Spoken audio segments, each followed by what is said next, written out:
an earth-shaking discovery. Don Geronimo, Mike O'Mara. Who are you guys with?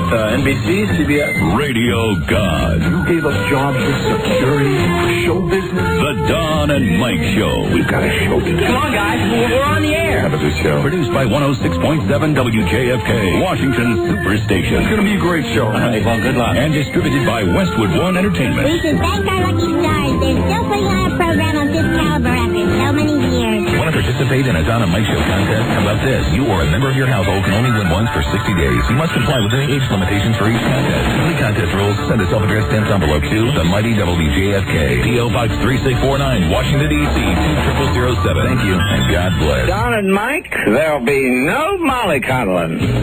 Stay tuned for your chance at $500 for naming the secret sound. Only on the Don and Mike Show. Everybody loves Don and Mike. Number 1, Arbitron rated, the Don and Mike Show.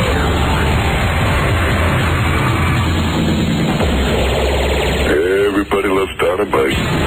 Last time on the Don and Mike Show. Don and Mike Show. Hello? Where are you speaking to us from? From in the bathtub. Okay, well, get out of... He's in the bathtub. What are you doing? I don't want to talk to a naked guy. What are you doing in the bathtub? I'm having a soak. Splash for us. Oh, my God, he's naked. There's a naked man on the telephone. Okay, I'm ready. I bet you are. The Don and Mike Show. I have a message for all you good, moral, Christian people who are complaining that breasts and vaginas are obscene. Hey, don't complain to me. Complain to the manufacturer, okay? And although Jesus told us not to judge, I know you're going to judge anyway, so judge sanely. Judge with your eyes open. What do you consider obscene? Is this obscene to you?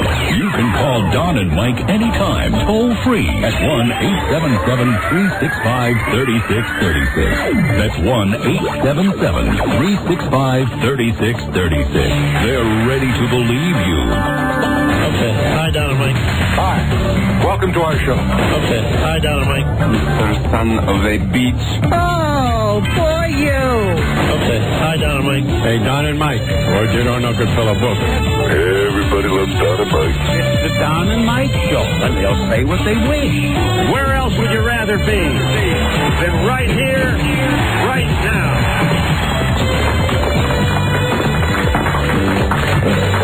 Well, it's been a good long time. I've missed you. And I've missed you, but the person I've missed the most was actually with me every day of the trip. Good for you. For I read his biography every day. It's a book you may have read called The Bible. Oh, that's a good book. The Bible, a.k.a. the life story of Bill Hochberg. Ladies and gentlemen, please welcome Rob Spiewak. Take it away, Rob. There you go. You know, for a split second, Phil thought his favorite movie won Best Picture. What's Phil's favorite movie? He was confused, though. He voted for the Vivid video, Glad He Ate Her. It's not the same. Good afternoon, Mr. and Mrs. How about a pie in your face, Senor Stossel, and all the ships at sea? Hey, perhaps you saw them in College Park with their kindling and Zippo lighters. It's Don Geronimo and Mike O'Mara. Jam, paraffin. I was the one that got the sofa. And, yeah, listen, the good news is, this ain't a rerun you're hearing. This is brand new. That's right, we're here. We're in control now. Gentlemen. And all you people who bitch about our Johnny Carson-like vacation, stop your bitching. Because we're here nonstop for the next 3 friggin' months. Yeah. Really? That's right. That's right. Hallelujah. 3 months starts today. Yeah. Hallelujah. Well, it is great to be back. Hi. Hello, and thank you for listening, everybody. It's a new episode of the Don and Mike Show on Tuesday, April 3rd. Yay. And it is grand to be back. Grand. Lovely. It's grand. Lovely and grand. Had a great vacation, but as always, 3 or 4 days into the vacation, I start to get sick of being on vacation, even though it's what I look forward to all the time. That is always where we part company. That's always, it's always not enough. It's always, I could do 6 months standing on my head pretty easily. Nah, it's like 3 or 4 days. I'm ready to come back, and then we come back, and we had the extra day yesterday, so it was really like an animal in the cage yesterday. Waiting to be sprung. Yeah, waiting to come in. Waiting to come back. Then I get here, and I wonder, what is it I was waiting... This is what I was waiting for right now, to be with you guys. Yeah, this moment, and as usual, we've explained this year after year, there's the initial euphoria of being back here when we're all glad to see each other, and then... Usually, sometimes it's been as short as 8 minutes, and it's been as long as 45, but it's never exceeded that. Yeah. And within 45 minutes, we will be back to our usual crusty selves. But for now... Yeah, tonight, now it's great. We're very happy. As a matter of fact, if you could bottle this right now, well, our ratings would probably go right down the crapper, but this is probably the happiest that you're going to hear us. Oh, I agree. Absolutely. I mean, these moments when we come, that's what vacations are for. Right. But for some people go on vacation and come back, and their batteries are recharged for a good month and a half. For us, it's good for 15 minutes of the show. Maybe the first break. Right, exactly. For all my talking about, I was ready to come back after 3 days. I'll probably be ready for vacation before 4 o'clock today. I expect. But for now, it is great to be back.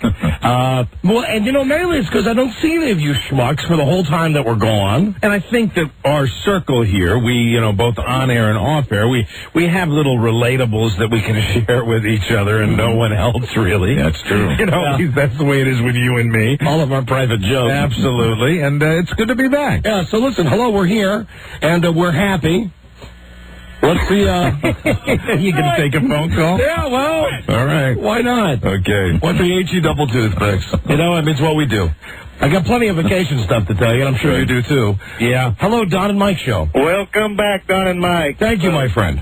Hey, I just wanted to bust a little balls right now, since you guys are back from vacation. Welcome. Mike's hair only has 150 days left till baseball season. You're right about that. You know what? It could be sooner than that because... I came in today saying, where are the Clippers?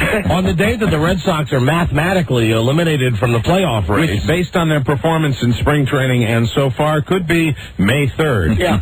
The first day that they're mathematically eliminated will be the first day that Mike is eligible to have his head shaved. So keep combing your hair, Mike. Do you think it's early for me to say F. Manny Ramirez? No. F. Fat Manny Ramirez. $140 million Manny Ramirez and his big hamstring. I hate hamstrings. How many games have they played? They played one. Yes. You think you're overreacting a little bit? Yeah. Okay. Yeah, but that's what I do. That's what I do, and it just irritates me that they've got all this money not playing. It's driving me nuts. Well, they'll get some wins when they come to Kansas City. I couldn't help but notice that the Yankees won yesterday. Yankees won 7-3. Yeah. Yankees won. You know what the Yankees did on opening day for their fans? The Yankees did this. They gave their fans one of these just completely relaxing, don't they look great? Hey, baseball's begun again. Clemens broke the record. Yeah, he went into this new strikeout realm, and the Red Sox fans did what they usually. They put the greatest pitcher in the game on the mound, and then they do dick for him for 9 innings. And it's exactly like it was last year. Nothing's changed. I want to take it back, Don. I want to take it back. Too late, Mike. I know. Too late. I know. I was thinking about that, because I went to see him on vacation. I went to a spring training game. Yeah, I went to see him down in Fort Myers, Florida, and where we're on, incidentally, on just a flamethrower, a signal that was actually brushing my hair back when I listened to 12:40 a.m. in Fort Myers. I was just Actually, we do have some new stations coming on board. Good. I can tell you, I don't know what the point is of having a meeting where they tell me stations and markets that we're going to be on, but then they say you can't announce it. I say, well, why tell me if I can't announce it? They haven't learned that yet. Yeah. So the one that they said I could announce was that next Monday we'll be back on the radio in Las Vegas. Oh, that's fantastic. On KSFN. That's good. Is it an FM station? Of course not.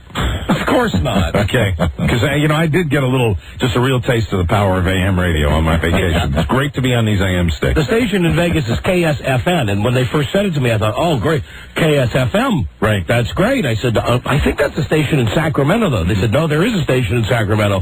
KSFM, you're on KSFN. N is in Nancy. Right.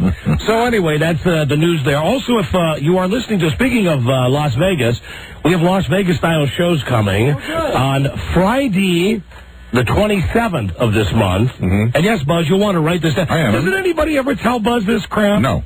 No. All right, we have to assign someone a specific job for telling Buzz. Well, now, wait a minute, hold on. But Buzz, I know we specifically told you before vacation when the vacation started and when the vacation ended. Not exactly. No. I had Rob write it down for you.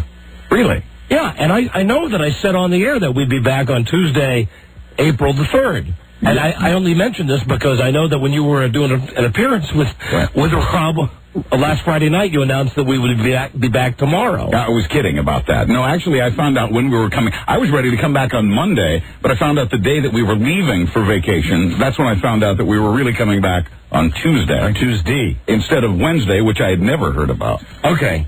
So your appearance, you were just goofing when you said... Yeah, I was just kidding. And before that, I said I was coming back on Monday. Okay. Okay. All right, well, listen, write this down, Buzz. Had to be there. Here you go. Friday the 27th. Of this month? Yes, of this month. That's a change. That's not a change. That's an in-house change. That is not. By a week. Friday the 27th will be in Sacramento. Doing a live Las Vegas-style show. Look at this pen. At a venue to be... Jesus Christ. Here, Mike, I tell you, Sharpies are the way to go. Okay. At a venue to be announced. At a venue to be announced. Oh, no, I know what the place is. I just don't have it. I don't have it written down. It's a place like Merriweather Post Pavilion. It's an outdoor concert venue that holds 17,000 people. Outdoors? Outdoors. It was that or the high school football field. Okay, man. And then Saturday, the following night, the 28th, right? We will be making our return to Reno. Fantastic. Now there, I don't know where we're going to be yet. Good. I really don't know yet. Then it's done then. I don't know. All right. But I know that we're going on the 27th and the 28th. And I think that TV's Leah Remini might be coming with us for one or both parts of this trip. Wonderful. And also, who's that, the fat little guy from the show? Patton. Yes, Oswald. Patton Oswald. I think he's coming out, too. I saw him at a Friars Club roast for Jerry Stiller, which I watched over the vacation, yeah. That is way old, that Friars Club roast. Yeah, I know, but they had two back-to-back. They had one for Jerry Stiller and one that sucked for Rob Reiner. Except when some guy made a Penny Marshall joke. That was funny. Hello there, Don and Mike show. Hello, Don, Mike. Yeah, hi. Welcome back. Thank you, my friend. Did you guys have an opportunity to catch The Sopranos this week? Yeah, of course. That was the best episode so far. I don't know what I like better, either a medal in the bra or the newspaper up the black lady's butt. Yeah, listen, I would have liked to have seen Meadows' teats, to be honest with you. They God knows they showed every other possible set of teats on the world. There was plenty of nudity in that episode. During that episode, but they sure could have gone with Meadow. Yes, please. And hey, how about that Joey Pants, Ralphie? Ralphie, bad boy. That's a nice guy. Boy, that's a hothead. We didn't get to see him 3 Meadows' episodes before they whack him. We did get to see plenty of Meadows' thick arms. I think Meadow looks better. Meadow looks a lot better. Meadow is definitely very healthy. She's doable. I don't think she's as fat as she was, Rob. I don't know. I think she looked thicker in this episode. When she took her jacket off, yeah. You know, I was saying to my mother, I said, she really looks great.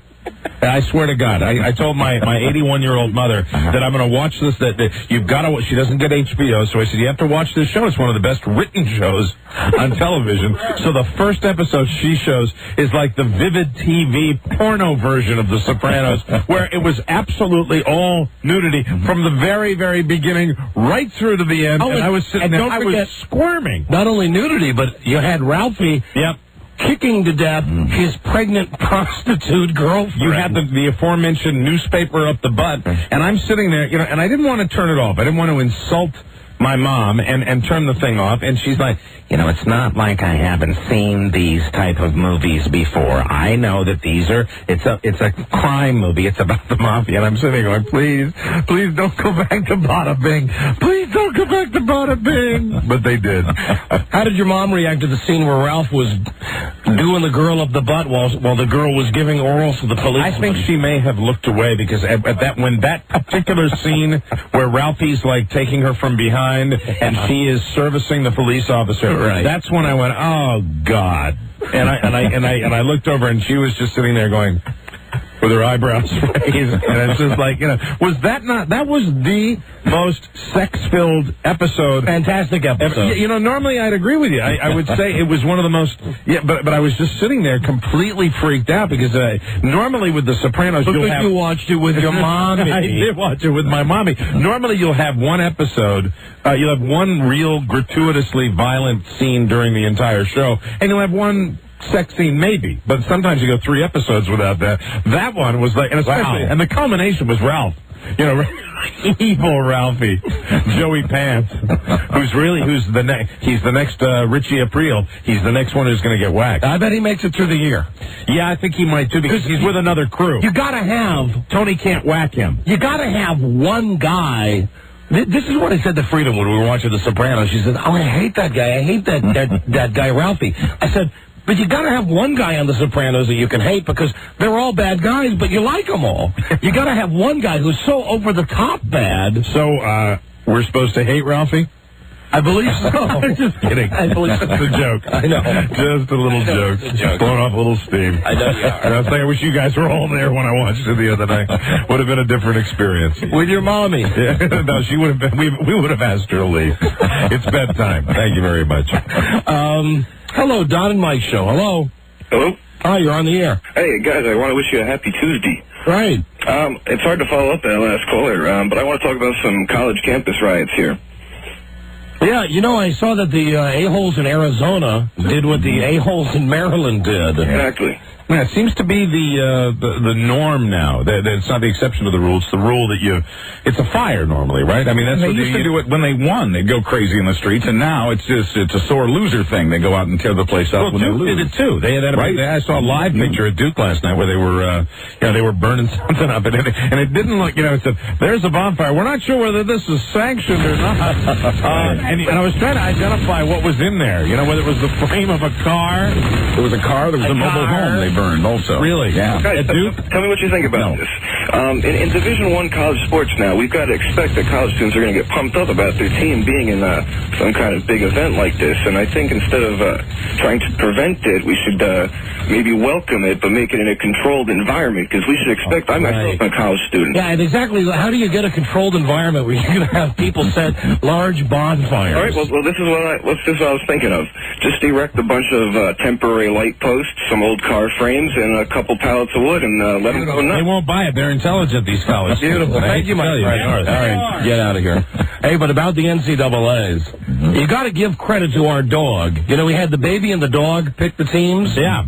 And even though the dog and the baby combined were not able to give us the national champion, the baby did pick Arizona to go all the way to the championship game. The baby did a fine job. It was supposed to be Arizona against Wisconsin, but, Wisconsin got beat 25 rounds ago. And, you hear all that talk about the Final Four, the NCAAs, because it's so scary unpredictable as to who's going to make it to the championship. Yeah. Hey, Duke won. Wow. Boy, am I surprised. I can't believe how incredibly spontaneous college basketball is. College basketball is just like the pros. The teams that win all the time. So Duke is like a pro team? They are a pro team. With Coach K.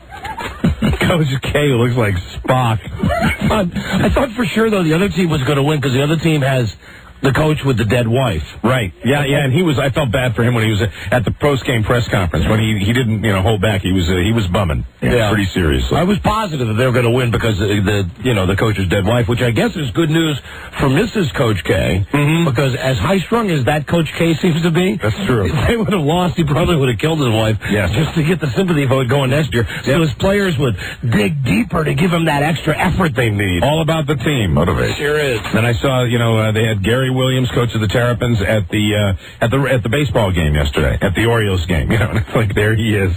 Way to go. Hey, they got pretty far. I'm happy for them. No, they did good. Everybody around this whole area, the Maryland team, everybody in the D.C. area, Virginia and Maryland, got kind of caught up with the Terrapins because they haven't been there. Yeah, but here's the thing. Nobody really gives a crap about the Maryland Terrapins. Until they make it to the Final Four. They only gave a crap about them until they made it to the Final Four, which is the first time ever in the history of the school. And then they lose the game. So how do you react? Oh, the people who've been fans for 5 days? Mm-hmm. They burn the town down. Burn the town. 5 days of their life they'll never get back. The one moment was that, seeing that sofa, come out of somebody's home, and be hurled into the fire, and it was like, yay! You know what?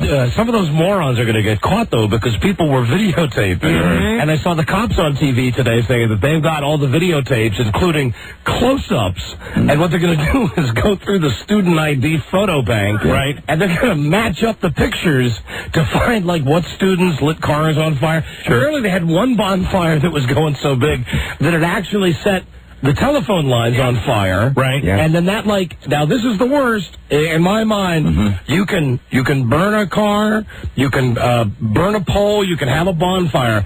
But when you ruin cable TV reception, which they did for 15,000 people, that's serious business. You know what that is? That's cut your nuts off time. I heard the police chief, I think it was the police chief in College Park, saying if he had every member of his force out there, they would have been outnumbered 3-1. Probably. Well, yeah, that's why you're a police force. I mean, when have you ever seen a riot where you really have more cops than rioters? It's always going to be a mob scene. Hey, listen, 2 words. The rioters aren't carrying sticks and guns. 2 words for the cops in Maryland and Arizona and wherever Duke is, Carolina. Yeah, 2 words, rubber bullets. I knew that was coming. It's always those rubber bullets. Greatest invention of the 21st century. Fantastic. Rubber bullets. In the 20th century. I don't know when they invented them. Hello, Don and Mike show. 19th century. Yeah, Don and Mike. Yeah, we are. Hello there. Hey, did anybody there see Boston Public last night? No. It was a rerun. I'm sure I've seen it before. Did you notice that the black teacher said T&A, but spelled out? She said the T word. A number of shows do that now on television. You know what? This is another thing that we're going to have to. Hey, congratulations. Thank you. We've set a new record. We've been on the air approximately 20 minutes. Mark right here. What are you congratulating me for? Well, I'm congratulating you for bumming me out. Yeah, Don is officially back. I'm bummed out now because now I realize that when I was on vacation and I heard different radio stations and watched television, I realized that everybody in the free world, right, broadcasting-wise, uses the T word, except us. We're the only guys that are not allowed to. Yeah, we're not allowed to do a lot of things that others are. Yeah. Well, so what happens when you're pioneers? To bum you out, just wanted to give you more ammunition for your cause. Well, what ammunition? Like what? What do you think? I'm going to call up Mel Karmazin and say, hey, they said the T word on Boston Public, and he's going to go, well, okay, then go ahead, do it on the radio. Well, I have no idea if that's the way it works, but, just trying to be help and... That's exactly the way it works, incidentally. Whenever there's a problem, either Mike or I immediately calls the CEO of this company. We always do what we're told.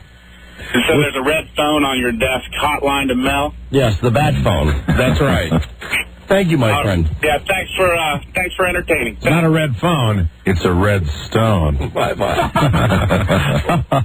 And I would just like to say, when I was on vacation, and I was reading every day on this ship that we were on, and I will tell you about this in a moment, I will call it the USS Bob Evans. Yum. The ship that we were on. The USS Great American Buffet. Right. Every day, they would slip this thing under your door, which had mimeograph copies of the news headlines from the day before. Right. And I was... they'd also let you know what critters they were going to cook that night. I would really enjoy getting the stock updates. And Viacom CBS was one of the stocks that they had. Having another great day today, I believe. And I saw as the stock went further and further down, it made my heart warm and swell with love when I read that both Mel and Sumner Redstone each got a $15 million bonus last year. That's fantastic. And they each got a $53 million bonus based on their stock. Way to go. That's great. Very good. I said, that makes me feel so much better. I know. Knowing that such a great man is continuing to earn so much money. It's fantastic. Made me feel real good. That's what happens when you're the boss. Made me feel great. I said, yeah. I'm all for that, incidentally. What?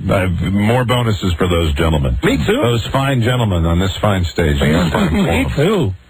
Hell, who cares if our stock is going down faster than Stupid lane closure. Who cares?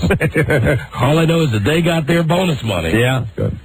Going down faster than Ralphie's girlfriend. Sure is. Hello, Don and Mike show. Hello. And I didn't mean that as a murder joke, Rob. I meant that as the scene with the police officer joke. Hello, Don and Mike. Hello. Hi, you're on the air. Don and Mike. Yes, we are. Hello I'm there. calling from Sacramento. Hi. And I wanted to tell you you're playing at the Sacramento Valley Amphitheater. The Valley Amphitheater. Yeah. It's up in Marysville, and it's a wonderful facility. I work out there, and the backstage area is really nice. You guys are going to be in a killer headliner deck, as we call it.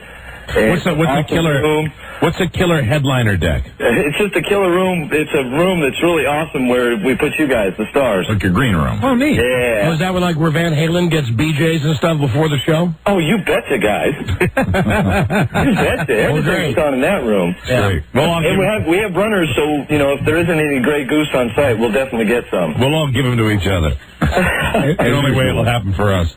All right, goodbye. Well, thank you. All right, see you later. Thank you. Bye-bye. Hello, Don and Mike show. Mea culpa. I'm sorry. Why? Well, last time we talked about the stock market, I told you guys if you hadn't sold yet, not to sell. Well, I was wrong. I'm that former millionaire. You're a former millionaire. Yeah. So you waited how long ago did you tell us to do this? Oh, we had this conversation about a month ago. About a month ago when I sold. Yeah, good for you. Thank you. Yeah. I didn't. And as far as I know, I haven't lost my ass yet. As far as I know. If call Mel for you, I'm really willing to take that hit, because I was wrong. As far as I know, it's going to go back up. It is going to go, I think. Yes, but you know what? It's going to be a long time before it does. As I like to say, this won't be a V bottom. It's going to be an L. All right. Well, listen, sorry you're not a millionaire anymore. Yes, thank you very much. All right, I will keep listening. You guys are great. I have to listen through static from 100 miles away, but thanks for the laughs. All right, well, keep listening. It's the only thing keep me from jumping. Keep working. And we will we'll write that down. We have one less millionaire listening to the show now. Thank you, guys. Thank you, my friend. Bye-bye. Bye-bye. Enjoy your next 20 or 30 years of work. Hello. Don and Mike show. John and Mike, I just wanted to let you all know that I am so happy you're back on Touching Myself. Great. Terrific. Great. Thank you. Hello, Don and Mike show. Yeah, I need to pass on some information. Yes, go ahead. Pass it on. Tell them that there's going to be a new Star Trek series coming out in the fall. Hey. Hold on a second. All right. You want to talk to them? Well, you can tell them if you want. No, I don't want to tell them. Okay, you know what we really want? What? We want you to know that you are talking to them. Oh, hell. Right. Yeah. Hello. Don Mike show. That bastard. Hey, you son of a bitch. Hey, I was just curious of when we're going to get our wristbands and be able to trade them in for the Sacramento show. Oh, you mean, are you calling from Reno?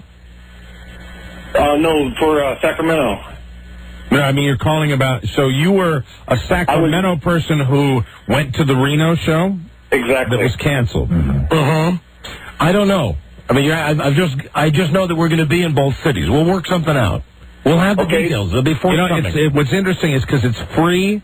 Since you didn't pay any money for it, you might want to. What I would do, really, and not knowing any of the details, I would just try to, go through whatever the procedure is going to be to get to one of those two shows. Although I think most likely, if you've got a wristband from the Reno show that had to be canceled, yes, then you can use that to get into the next show. You don't have to go to Joe's car dealership or wherever the radio station wants you to go to get a ticket.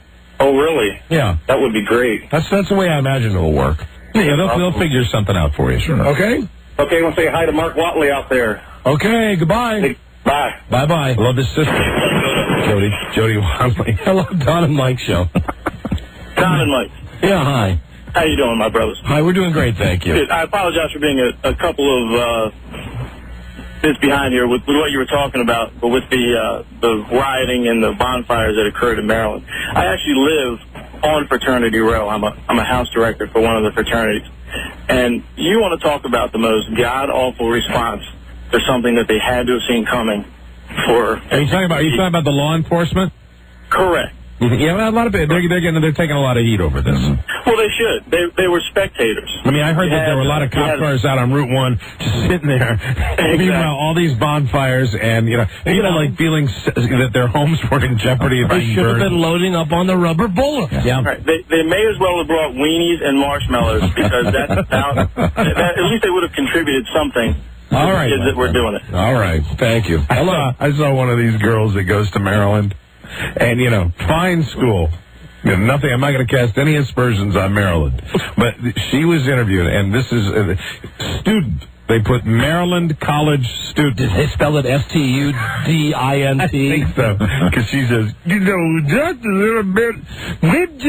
She sounded like she had a cold. We just think that it's okay to have a little party. Nobody was going to get hurt.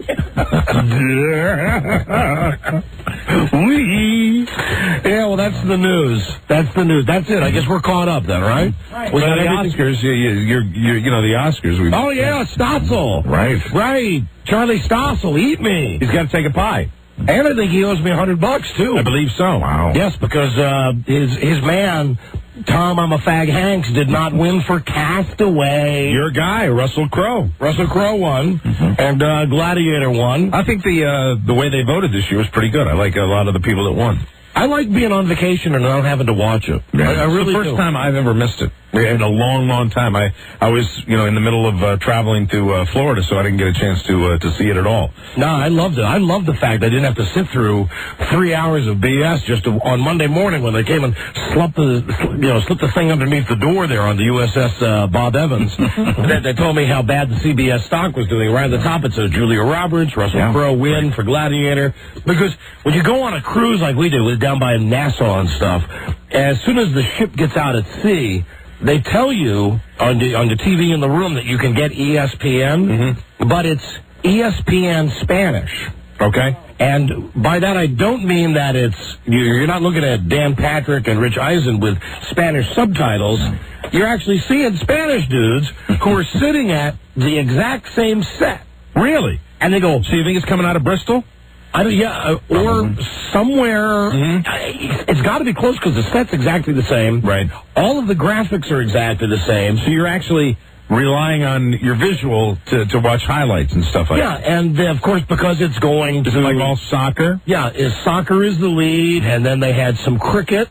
Right. But they still have the da-da-da, da-da-da. And even though it's in a foreign country, they still call it Sports Center. Sports Center. So a lot of times, they'll be going through going, Sports Center.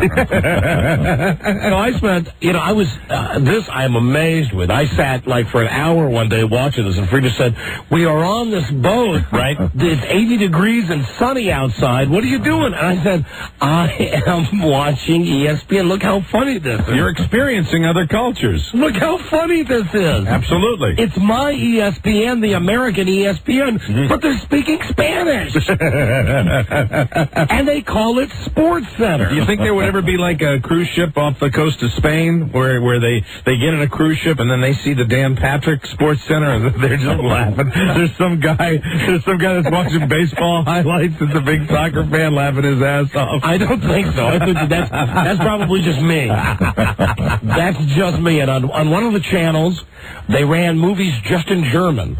All right. Were there a lot of Germans on your boat? Tons of crowds on this boat. Really? Yes, tons of crowds. Could have been a Nazi convention. So many of them there. And you haven't lived until you've seen like the Three Kings with German overdubbing. Yeah, boy. Yeah. Hell yeah. They're easy to spot, aren't they, German tourists? All of the German tourists. First off, sandals with black socks. They're all fat. All the men are exceedingly fat with big pendulated stomachs. Hi. And they all wear Speedos. Yep. They all wear Speedos. Doesn't matter how fat some of the tourists are. If they wear Speedos, doesn't matter. That's the style of suit. I'll tell you one thing. We got to do a break. I'll tell you one funny thing. When we were on the boat, Frida and I were sitting up on the deck. We were reading our books and having a drink. And about 30 yards down, on a lounge chair was this old dude, German dude. That's what we guessed because he had on the skinny bathing suit. And he was bald, old, mid-60s, and was just snoring. He was just laying back in the sun and mouth wide open. He's snoring. Frida says to me, hey, he's excited. And I said, oh, yeah, because I thought that she was talking about him snoring. And I went back to look at my book. She says, no, look, really. Oh, no. He's excited. He had a Woody? She said, look in his crotch. Oh, no. So I look, and the guy... One of those dreams. He was dead asleep. So Frida starts scrambling for her camera. He was with Elkie Summer. Because this is what she wants to take a picture of, is this old guy's boner. So she looks at the bag, and she goes, oh, I left the camera downstairs. So for the next, I don't know, 15 or 20 minutes, we just sat there. We watched the guy, because at first I said to her, you know what, that might just be the fold of his swimsuit. Right. That maybe it's not a boner. Did you watch it so closely to see if it would move? Well, we waited, and the guy woke up. Right. And when the guy woke up, he sat up in his chair, and he looked down. And as big as this guy's belly is, amazing you could see it. He immediately knew he had one, because he grabbed a towel and threw it over his lap, and then scrunched himself up in this lounge chair. And Look at Einen Woody. pulled his knees up towards his chest. Oh, Einen Boner. And waited for it to go away. Oh, my God, that's funny. Yeah, lots of crowds on that boat. Lots of crowds. On the boat. They made half the announcements in English. Das Boot. And half the announcements in Spanish, which I'm used to when I travel. Right. But then the third of the announcements, it was a third English, third Spanish, and a third in German. Mm-hmm. Yeah. So they were, man on the deck for the boner. Yes, plenty of them. And now, right. Here's one of the for those of you who are visiting from Germany. Oh, here he goes. This is right from my ship. Sie flügen, sie grüßen gehavelten, sie krachten, sie eindüsen, belebende Hund. O, Spuroden, gehavelten, sie gebuten, verluten, gefein, gehöbeligen. Sie rungen, die Family, fast eingeschieden, es lösen, ein großen, ein gerechtes Schweinhund, und nur ein bisschen Rasbrötchen, gestapelt, geheiger, ein Gehülter, ein Vierger, Feige, und Deutschland, wie Deutschland, Sieg! And basically what that said is dinner is served at 6:30 in the main seating room. There you go. You know, let me just see my wife's at home. Oh, I know she's at home. Oh, listen, how could I forget to tell you this? Our lives have changed so much just during the last 2 days. Why? Because Bart got his driver's license. Oh, so you're now it's freedom. Yeah, you're talking about... Well... Hi, sweetie. Oh, hi, Boo. You're talking about... He's gone to school, some form of school, since he was 3. Right. So you're talking about now 13 years of for me getting up every morning and driving, and him in the carpool, right? And every afternoon, Frida driving home for 13 years. Sure. Not to mention every piano lesson, 7 years of piano lessons, every sports event, every... Yeah. So it's like I just retired from my job. We took him, we got him his license, he passed the test, and now he's free. He's on his own, and goddamn, we feel free. Yeah, that's got to be incredible. I mean, after all those years of chauffeuring, now you don't have that responsibility anymore. And we, like you, don't live in town where things are a 5-minute drive away. Right, exactly. So that's pretty much the reason why you do all that carpooling. Oh my God! I was thinking, hey, I could lease a car if I wanted to without putting 100,000 miles in a month on it, like I have been doing, driving him around. This is what's amazing with this woman. It all gets back. It all gets back to the money thing with you. Here I am discussing the fact that we finally have free time together. Sugar. Not to mention the fact that I just bought you a new car, but all you can think is, now that Bart's driving himself to school, you could lease a new car. You know what? I'm so glad you're back to work. I don't want to lease a new car. I'm just saying, I've looked at all the different, the way it changes. I don't want my new car. My new car, really, what I was thinking, won't have the high mileage that every other car I've had has had on it, because Bart will not drive everywhere, certainly. Hold on, honey. This is the only drawback of going on vacation, my wife did, because on this cruise, we got a room for Bart. He brought a friend along, so it was Frida and I in our own room, which was wonderful, and the kids were in their own room, which was great, which meant lots of one-on-one time for Frida and I, which I loved, except my wife loves to have theoretical discussions with me. About what if? About what if, right? You know what? If all you want to have are the discussions to tell me what city's vying for the next expansion team. Oh, no, hold on. Let me ask you something. And Hold on. No, honey. When you honey, tell me that. That was comedy. It's not funny. I'm reading something in the newspaper. Need you tell me if this isn't funny. Okay. This is not a joke. This is true. Right. That the Vancouver Grizzlies, they're going to move. Yeah, they're not a very successful franchise. And the basketball team. And Kentucky Fried Chicken wants to pay $100 million for the team to move them to Louisville. And the punchline is... Well, wait, hold on. And they're going to build an arena. So they're going to call the team the Kentucky Colonels, and they're going to play... The arena's going to be called the Bucket? The Chicken Bucket. That's good. Is that funny? That is funny. I mean, that's not a joke. Playing the Chicken Bucket. That's real news.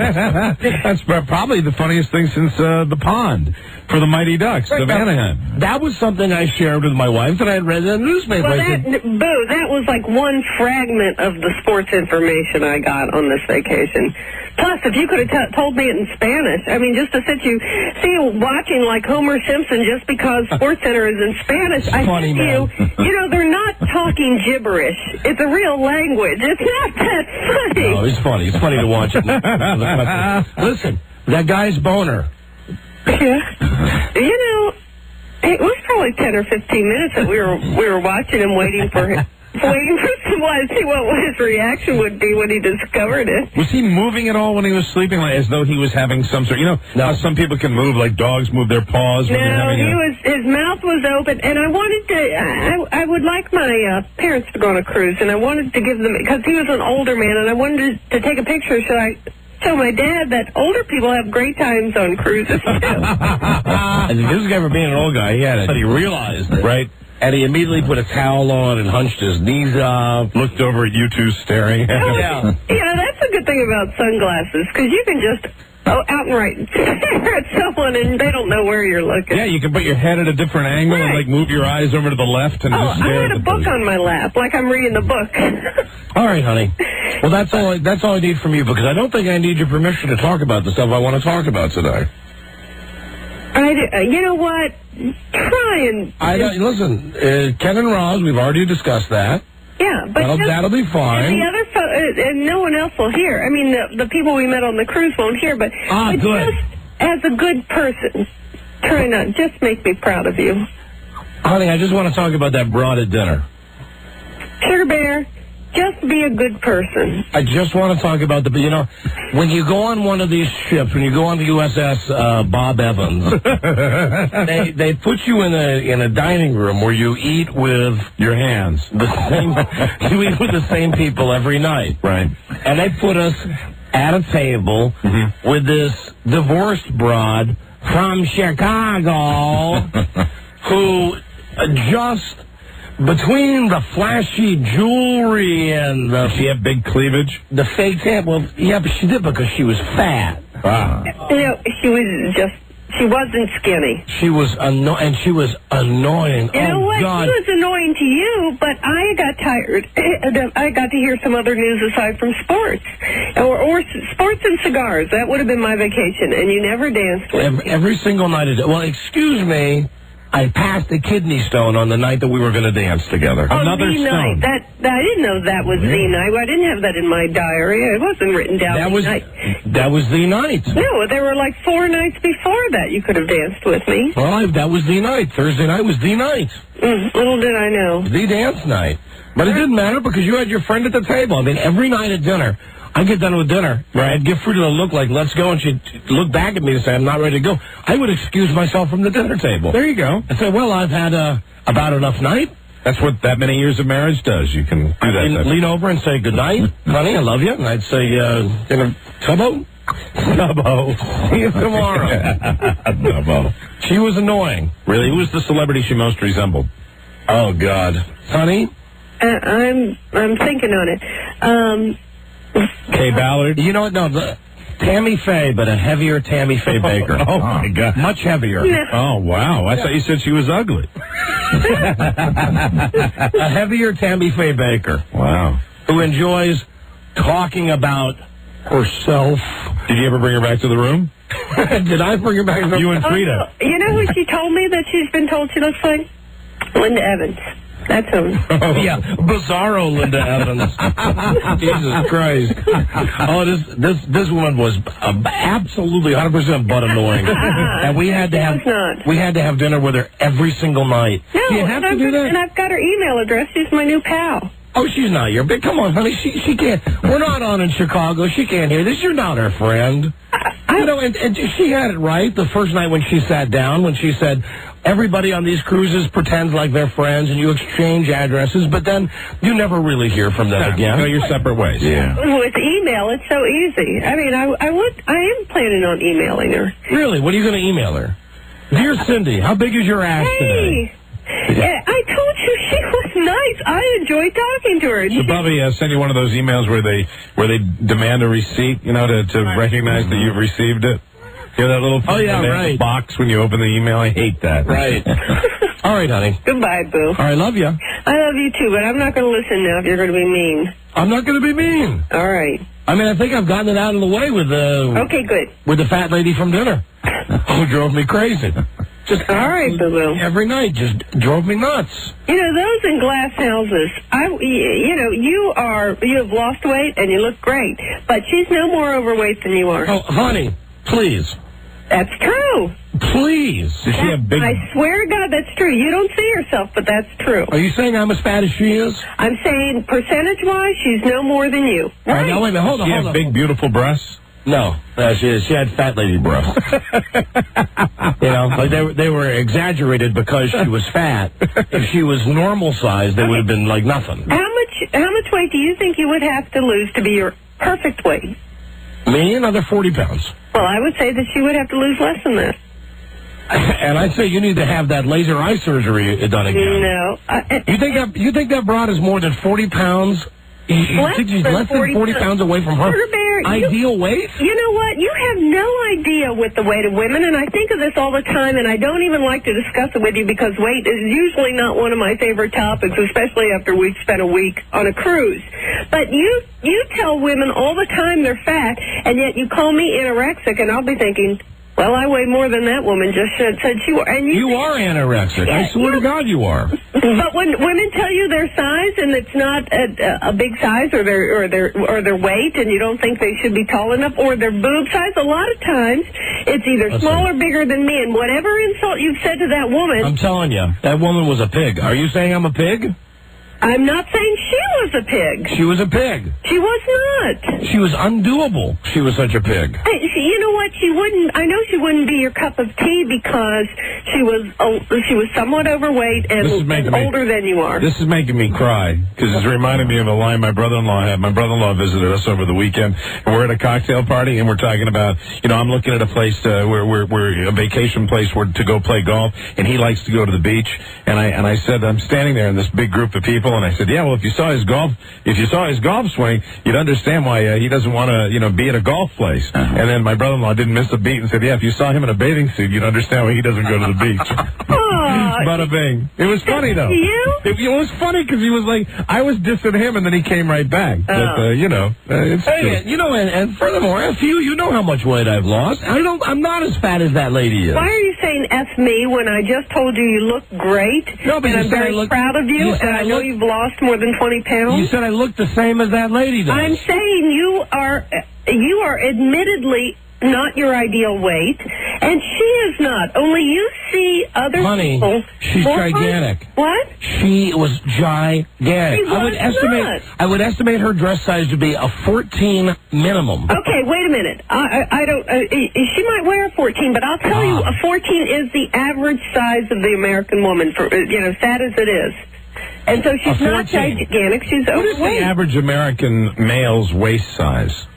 What is it? I mean, you say that you have that statistic. There's the average dress size, but what is the average American male's waist size? I don't know. You can almost judge that from how fast a set of jeans go. A given size at a given store. 36s are usually the first to go. So I'm going to guess That's the most common size. But I would say... Welcome back. F you, Buzz. Thank you. Thank you. Well, I've got 36s that I can squeeze into, but I'm in 38s today, and I feel very comfortable. And I am moving into that area of 38s. I am just about to go into the 38s. I have worked very hard. At one point, I had a 44-inch waist, and I am almost at the 38-inch waist. And when I get into those 38s, and that's why I didn't like your little comment about 36. You asked, I said. I was going to say 38s is good. I would think that's, somewhere 38s I would think would be. You know what? I would say average. 38 too, because Buzz, even though a 36 jeans might go faster, the fat people on the very end of it aren't wearing jeans. They're wearing. You got to average in muumuus. Thank you, Frida. And also, 36 goes for short people too. We're all pretty tall around here, and that's going to give you just a bigger carriage. Hey, but listen, either way, I'm telling you, this woman that I'm talking about on the boat. If you're saying about 300 pounds. You line me up to her, and I'm Karen Carpenter. I swear to God, you line the two of us up together. Now, you know what? You don't even have to explain anymore because you put it perfectly. If you think she's a 14, which she might have been, that's overweight, but that's average. And I'm telling you, on this boat where like half the hobby was eating, that's probably underweight. Christ. don't even get me going about that. Listen, about this boat, right, that we were on, the Bob Evans cruiser, the USS Nose Picker. Listen to this. How retarded is this? Oh, goodbye, hon. I got a break. Okay, goodbye. All right, bye-bye. They have food, of course. Food's one of the big things on a cruise. What you do. 24 hours a day. But on one night, they've got a midnight buffet. And they come around, they announce to everybody, tonight's the midnight buffet. And we go, well, all right, big deal, thank you. They say, now, you may get in line for the midnight buffet at 11:30. That's what I hate about a cruise, the line. Now, wait. You get in line at 11:30 with your cameras to take pictures of the food. What? Then after you... Is the food supposed to be that special? It's a friggin' buffet that has like an ice sculpture in the middle of it. We don't know. We never stayed up late enough to see it. Right. After you wait in line for a half hour to go through, and we actually heard people talking on the boat like about charging up their VCR batteries so that they could actually take their home movie cameras in to get the movies of the buffet. That is too funny. After you wait in line to take the pictures of the food, then you have to go back out and get in a separate line. Imagine the self-discipline to eat the food. The willpower required to, take your video camera through and not reach for the shrimp. And one of the things that this lady that was at our table said to us in her Chicago accent was she said, well, because I'm in a suite, I get allowed a special time in the buffet line. They allow me in at 11:45. I don't have to wait in line to take the pictures of the food.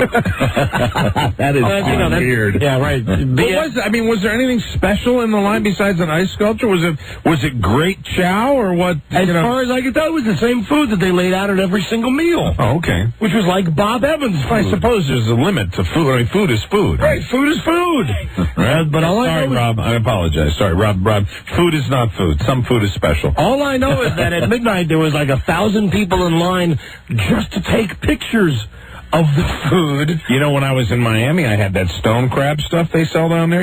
Stone crab, like 4 little claws, $1,500,000. Well, that's not a cheap place to go. No. On the other hand, the boat that we went on, let me tell you, probably what you got in your pocket, you could probably get on the boat, the nose picker, get a nice room, and stand in line with everybody at midnight to take pictures of the food. Did you smell a lot of B.O.? Yes, you did. After a day in the sun. Yes, you did. But you did enjoy Mr. Liddy's speeches, didn't you? Rob, I have a treat for you. What's that? Hold on. I know we got a break, but this is so inside. I don't care. I don't give a rat's ass. You will laugh your ass off. Okay. I got to see if Frida has the picture. Honey, where you at? Honey, pick up. I'm not talking about the fat broad now. Pick up. I'm excited. Hello? Honey, have you developed the pictures yet? No, my boo-boo. Will you do that, please? I will try, but they're not... Well, okay, they were on the first roll. The second roll, it's only half gone, so I wasn't going to. But I'll develop the first roll, the one you want. Rob, I had my picture taken directly in front of The SS Veendam. Did you really? Yes, I did. There it is, waiting for his cruise. That'll be excellent. The G. Gordon Liddy boat. Very good. We got off our boat somewhere. He has yet to go on that cruise. And Right? I thought, He's been on it in the past. Oh, he's been on in the past, I right? got it painted right on the back, gigantic. USS Veendam. And I said to Frida, you got to get me a picture for Rob A. The Veendam. Exotic ports of call. So that is awesome. I am standing right at the base of the boat. I got my hands like what's her name, like Vanna White, and I'm pointing up at USS Veendam. So after this, I guess you're ready now for us to do our show cruise. No. Closer. One step closer. Right. That was another one of the hypothetical discussions, the useless discussions that Frida wanted to get into with me on this trip. Were you for it, Frida? You know what? I would have been for it before the trip. Okay, good. I agree. We actually had a good time, but the reason we had a good time is because we mostly just hid out. Yeah, you could get away from people. Yeah, and if you were on one of those things, there would be no hiding out. You'd be, if we could divvy up the duties so that we could hide out and you could socialize in the bar, all day long. Yeah, that's up to, I couldn't, even me, though, I would get to a point, I'm sure, in that environment, because I didn't like it the one time I was on a boat. I didn't like the crowd scene. It gets a little too intense, too many people crammed together. And besides, we'd have everybody staring at our boners as we slept. And that's every time we sleep. All right, honey, I gotta go. All right, bye, baby. Bye-bye. But I accept that. I wouldn't be throwing on a towel. Hey, Robbie, what's the deal? Is this thing queued up? There you go. There you go. Secret sound. This is the same secret sound as before we went on vacation, right? It's still great. Same one? Still great. Still great? It's the same one I don't know. Let me hear it. Play it, please. That's a clicking sound. Ah, that's it, right. All right. You know that sound? You're going to win $500. Be the 100th caller right now at 877-365-3636. Number 1, Arbitron rated, the Don and Mike Show. If you really want to test him out, why don't you try the old Jerry Lewis trick? Jerry Lewis. I heard when Jerry Lewis left a meeting, he'd purposely leave a briefcase with a tape recorder in it. Then after 5 minutes, he'd come back for it, listen to what everyone said about him. That's pretty paranoid. Yes, it is. I like it. Oh, that reminds me. It's Heat, the Don and Mike Show. I got about 1 million great articles to read you, and one of them is about Jerry Lewis and the... Hey, lady! I know we've talked a lot about the movie that he made that's never been released, The Day the Clown Cried. Yeah, about the Holocaust. Wasn't it a comedy that he tried to make about a concentration camp? Yeah, well, we finally have gotten a hold of an article that has all kinds of direct excerpts from the script. Yeah, and it's weird, yeah. and it's something I don't think he likes to talk about. It's Jerry. For those of you who love Jerry the way we love Jerry, right? It's great Jerry. Mm-hmm. Also, we have it's a very Nazi-related show today. We have George Bush's Nazi ties. Really? Not his neckties. Family fortune was built on business deals with Hitler. Oh, I had no idea. Tabloid. Also, from the tabloids, Mike. Take a look at this picture. Bob Hope fading fast. Where do they get these pictures of Bob Hope? I want to tell you. My God, that's the one that looks almost like it's a cartoon. Let me just tell you. A brief excerpt from the Bob Hope article. Ladies and gentlemen, this is Bob for Texaco Hope. Bob was recently in an ice cream parlor in Palm Springs, California. He was with a caretaker who ordered him an ice cream cone. When it came, give it to me. Bob did not know what it was, and he dumped ice cream all over the floor. Oh, dear. Yeah. Bob fading fast. And how many years has Bob been fading fast? Isn't this like his 15th year? Yes. Well, he's 97 now, so it's God bless him. A long time. All right. And, Mike, special for you. Ah, very good. I have from the Disc Jockey magazine, Radio and Records. Yes. An article here about disc jockeys who have other professions. Okay. And as you can see, one of the disc jockeys highlighted is your friend Jack Diamond. Right? Is there something about his band? Yes, it's an entire half-a-page article about his band. Well, I'd love to hear that. I really would. And I'm going to be sharing with you later. Thank you. Hey, thanks a lot. We had crap practice last night, incidentally, too. Yeah, trying to spice up the list. Just food for thought. Well, as a matter of fact, he mentions here how many songs his band does. How many songs? Just tell me how many songs his band does. I'd be curious about hold that. on. Does he say how many? Although the band is able to rotate 60 to 70 songs. Oh, see, he's got me dusted right there. Hello, Don and Mike Show. Tie a yellow ribbon. Hello. I am the 100th caller. Yes, you are. What's your name, my friend? Larry from Dale City. Larry, here you go. You've won the Blockbuster prize bag. Now, this is a great prize, a 52-week rental card. That means you go to Blockbuster every week and rent a DVD for free for a whole year. Cool. Don't forget to watch your favorite stars in movies and music on the Blockbuster Entertainment Awards on Fox on April 11th. Now, are you ready to go for $500? I'm ready. I'm going to give you a clue All right. for the secret sound. Secret sound number 1. Okay. This is a sound that you could have heard if you were on vacation with Frida and me and Bart. You could have heard this sound if you waited in line for the midnight buffet. All right. All right? Now, that is a great clue, Rob. Really good. I virtually have given you the money. Yeah. We wish you Godspeed. Please don't answer until Mike sings like. The Talking Heads. Here we go. Caller, name this sound. There it is. And that's your clue. I see Buzz already has something written down. I know what it is. You know it. We'll write it down. Now, listen, if we do have a winner, it's courtesy of Main Street Title. This ain't no party. This ain't no disco. This ain't no fool in the ride. Yes! All right. A lighter. For $500, lay it on me. A lighter. Hold on. Buzz, don't hold yours up to No. A lighter. He says a lighter. Yes. A lighter. Mike, what you got? Hold on. Again, I'm writing it down. Buzz, hold yours up first. Mike, that's wrong. Turn your head away, please. Buzz, you have it. Ooh, cool. God, I hate the secret sound game. I never get it right. Your guess was? Hey, you, Larry, what was it, a lighter? Lighter, yeah. Yeah. Not a chance. Not a chance. Thank you, though. Don't forget, Larry, that every guess is a clue for you. Clue for you. For you. Damn it. And Buzz, actually, to be honest, I would ask you to be more specific. Yeah. Oh, really? Okay. Yes. All right. You would have had to be more specific. That's work the on second that. one. Isn't that the second one you've gotten that I haven't gotten? Yeah, but you've gotten many more that I haven't. You think so? Oh, yeah. I think it's a push. Well, maybe. So listen, let me tell you about this cruise that we were on. Okay. On, as I said, The SS Nose Picker. Right, the SS Bob Evans, the SS Denny's. We get on this boat, and it's my whole medical thing is still a CF. That before we left, I had to go to the doctor to have a procedure done. Right. I got on the boat. I felt great. I'm on the boat. One day I wake up and I say, God damn, I feel sore. Frida says to me, oh, you're just trying to get out of snorkeling with the stingrays today. And I said, no, I'm not. I don't feel well. And the next thing you know, You're snorkeling with your own stingray, aren't you? I go to take a pee, and boom, out comes another kidney stone. Shoots right out? Yeah. Totally unprepared. Was it as bad as the other ones? No, not at all. Really? Totally unprepared for it.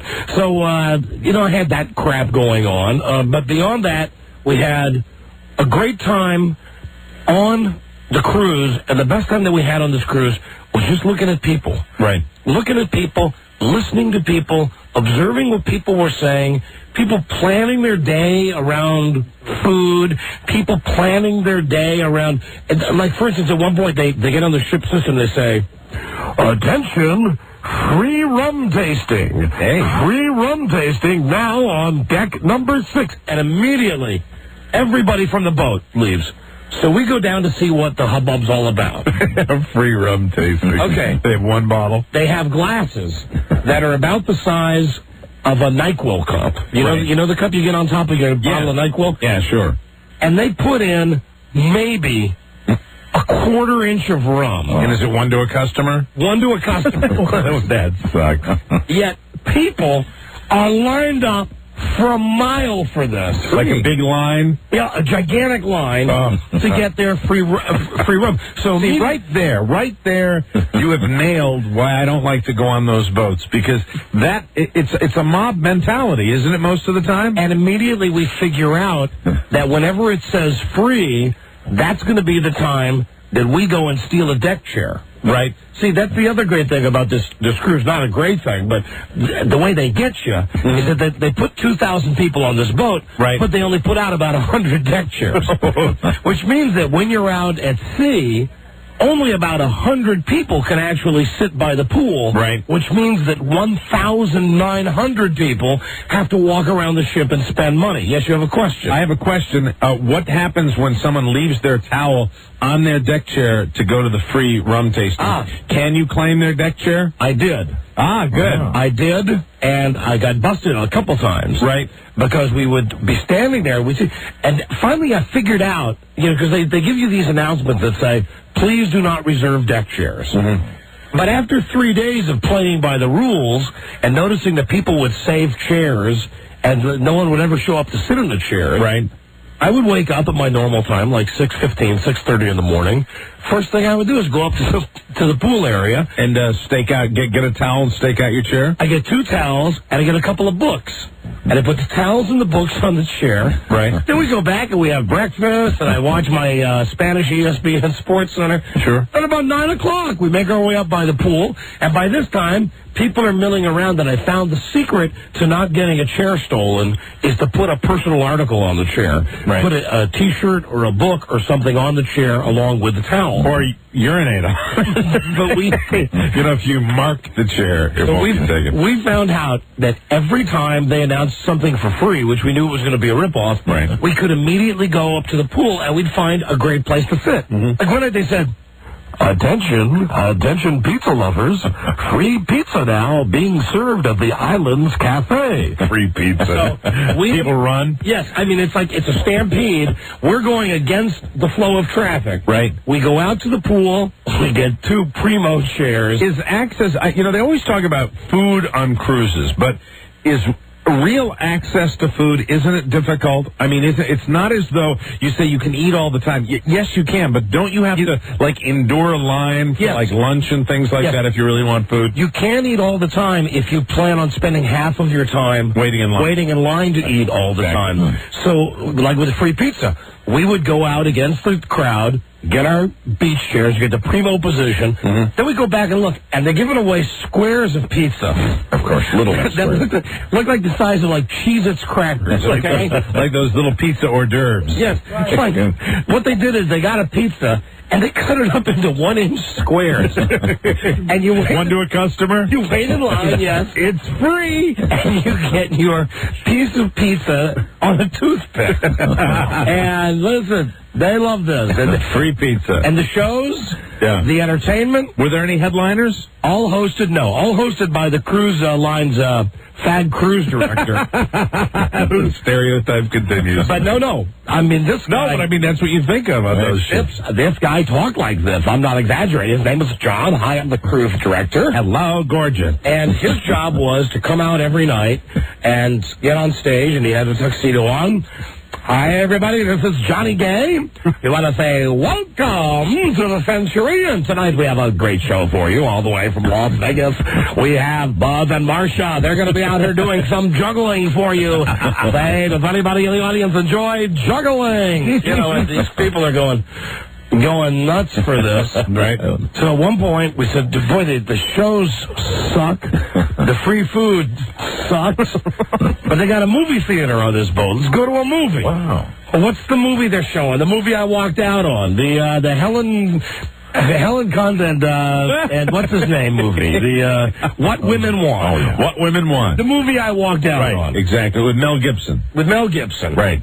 So we That's go the in. perfect movie, though. It sounds like for the nose picker, It's funny. He can hear their mind. We sit down and we realize that they've edited the movie. Oh, really? Because you're on a cruise ship, they've edited the movie. So it's like, even though we're sitting down and we're watching something for free, which for a change is not crowded, right? We don't like that either because they've edited the movie.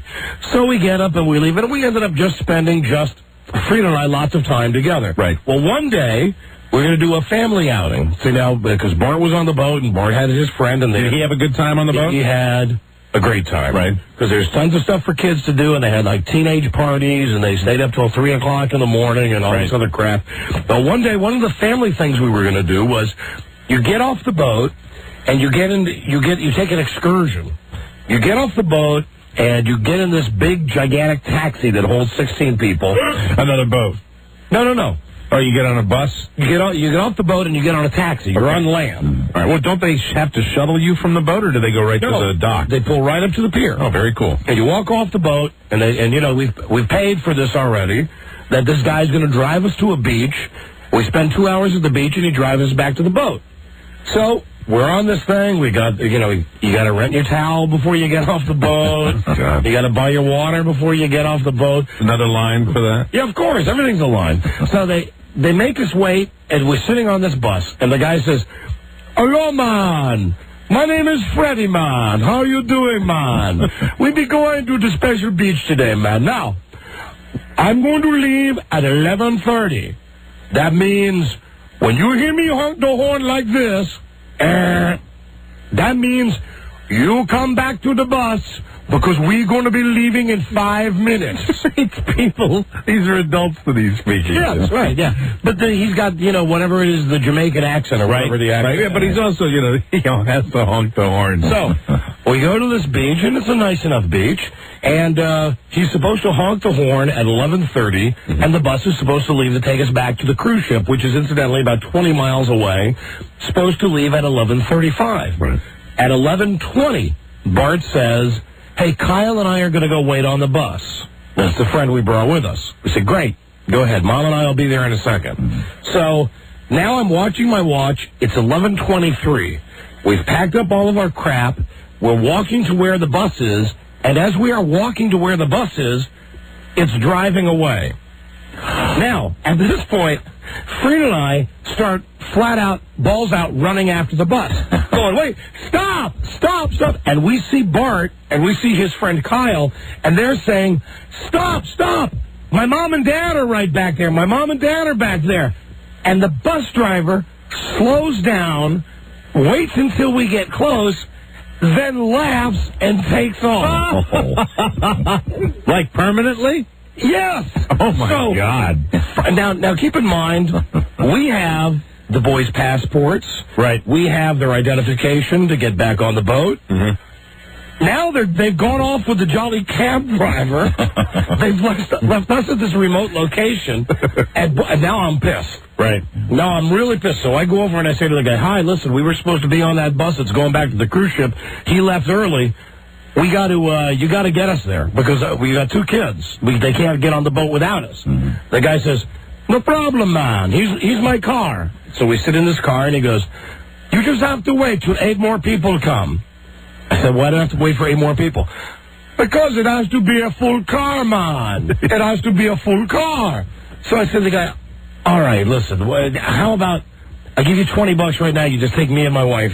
He goes, "I don't know, man." I said, "Please, my child and my friend, they're on this bus. They're going to get off the bus. They're not going to be able to get on the boat. They're kids." He wants more money. Yeah, he wants more money. Oh, yeah. Fortunately, at this point, 2 other people, real time now, 11:30, the time we were supposed to meet. Right. 2 other people come up and they go, "Hi, you're on the cruise, right? Where's the bus?" And we tell them the story. Well, the bus took off without us. So now these 2 people, they want to get back to the ship. So they say was the bus full? No, the bus was not full. The driver was just an a-hole. Oh, my God. So they announced that they'll give this guy $20 too. So now the guy's going to make $40. So there's 4 of us riding on like a tram from Disney World, one of these buses that's really, it's like there's no doors or anything on it. It's like an amusement park ride. And this guy's going down the street and like he's wanting to do stuff like stop and show us donkeys on the side of the road and show us an iguana on the side of the road. And we're saying, just drive the freaking car. So finally we get back to the ship. And we're in a panic mode at this point because we look around and we don't see the kids anywhere. Right. So I get on the ship and I go up to whatever the desk is where I talk to the fag cruise director and I say, "Hi, listen, I'm not here to bust balls, but you lost my kid. We paid whatever it was, $28 to go on this stupid excursion, and the driver drove away. Left us there. With my child. Drove away. I said, my kid is screaming. My mom and dad are back there. Everybody on the bus is screaming. He slows down the bus, and then he honks the horn and laughs and drives away." Unbelievable. The guy says to me, So what's the problem? I said, okay, here's the problem. I don't know where my kid is. I don't know where the kid with my kid is. I paid you for this excursion, and I just had to pay $20 to get the taxi ride back. Well, the taxi ride back from the beach is only $6. I said, no. I had to pay $20 because the guy wanted to wait to fill his taxi. You had to light the guy up. Right. So it's like, I realized at this point, I'm arguing with this guy about $14. And I don't care about the money. I just want to know, what are you going to do? Where's my kid? Where's the bus with my kid on? Did he arrive? I don't know, sir. Those are independently contracted outside the ship. And he put his little hands on his hip. He's got. So what were you dealing with here? Is somebody who's used to dealing with situations like this, obviously. He's got his short sleeve striped shirt on, and he's got his little captain's hat with the scrambled eggs on top, and the little anchor in the middle of it sewn in. And he just looks at me and goes, "Well, your son hasn't checked in here at guest services." I said, "Well, he can't check into guest services because he can't get on the boat because I've got his passport and his card." He says, "Well, why do you have the passport and the card?" I said, "Because I'm the adult." I'm his father. Because I'm the adult. We went on a sanctioned event from this boat to this beach. We hold the passport. We hold the card. The kids got on the bus. The bus left without us. Happy vacationing. I'm sorry. There's nothing I can do for you. So by this time, I go back outside off the boat. I've tried to call their room. There's no luck. Fortunately, the dickhead bus driver stopped so that they could watch goats. And as it turns out, Frida and I got back to the boat. Oh, you beat them back to the boat? Got back before them. So by the time I went outside, the kids were standing out there, and, they thought it was funny. Right. Bert and Kyle thought it was funny. They said, "Hey, we saw you and Mom running towards..." I was wondering for a second if they were not pulling a practical joke on you. No, Say, hey, go. No. We heard them. We saw them screaming, "Stop!" And all of the people on this double-decker outdoor bus stop, they were screaming, "Stop, stop!" So the driver heard loud and clear. Yeah, absolutely the driver heard loud. Just having a little fun with the tourists. Yeah, so we get back on the boat, and then Frida gets, and now I don't know why she gets mad at me for this. They screwed up. We paid $28 a person to go on this goddamn beach excursion, which they screwed up. So I went to the front desk and I said, "I would really appreciate it if you would refund the cost, since it wasn't an enjoyable experience, and I was worried about my kids, and this was a hassle." So the woman says, "I'll have to look into it and have someone call you later in your room." I said, "Great, thank you." So now it's about 6 o'clock that night. I was taking a nap.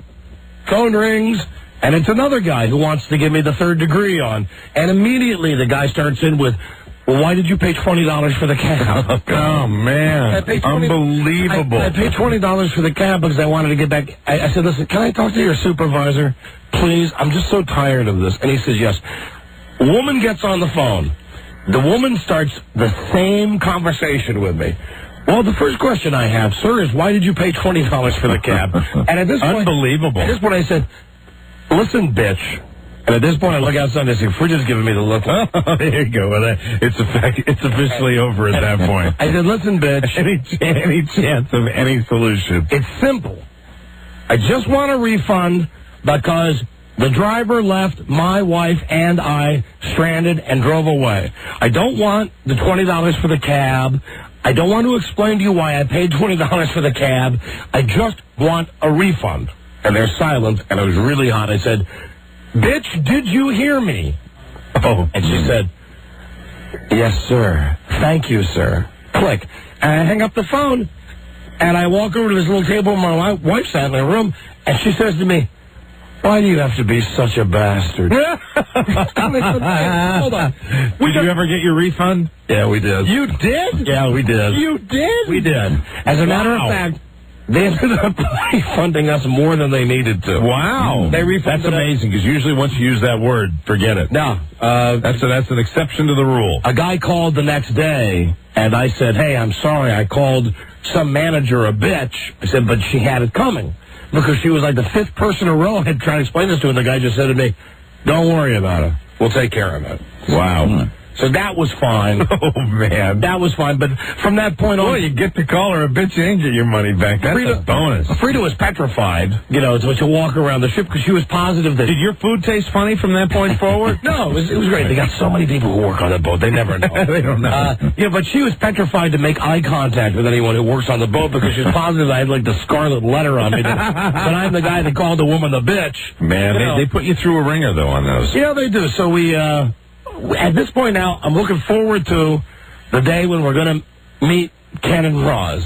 Yeah, because it's been that horrible an experience so far. At this point, I've been so stressed out by being on this cruise ship that I'm actually looking forward, how ridiculous is this, to spending time with Ken Stevens. A familiar face. So the boat docks in this place where Ken vacations. And Frida goes to a payphone and calls Ken's wife, Roz. And, of course, nothing's easy. Right. They're 25 minutes away. We've got to get in a cab. We've got to, go through the backwards country. The lady cab driver doesn't know where we're going. Right. So finally, we get there. Does she tell you she's going to beep the horn when it's time to leave, Ken? No. This cab driver was great. She was great. And by the time we got to where Ken and Roz were, I had never been so glad to see people that I knew, right, who didn't pick their nose and eat it, who didn't wait in line for an hour to get, a thimbleful of rum, who didn't want to stampede each other to get a free 1-inch slice of pizza, who wouldn't leave us waiting at the dock. And I saw them, and I know that they were amazed because I woke up, I embraced Roz. She came up like this, and I gave her a big old squeeze. It was like, how long did it last? It was a lingering hug. And how long did it last, your euphoria being around? The whole time I was with them. Oh, my God. The whole time. Well, it was helped by the fact that we met them at about 10:30 in the morning. Right. We sat down for lunch at 11, and within an hour, Ken and I had each consumed 3 martinis. Oh, that'll help.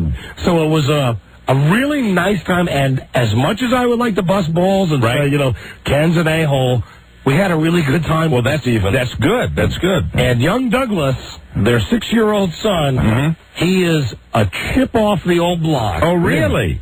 At one point, Roz, this is right after we got there, and we're looking, and keep in mind now, we're on this ship where we got, this little room with this little window, and we're going stir crazy. We're waiting in line to get a 1-inch slice of pizza.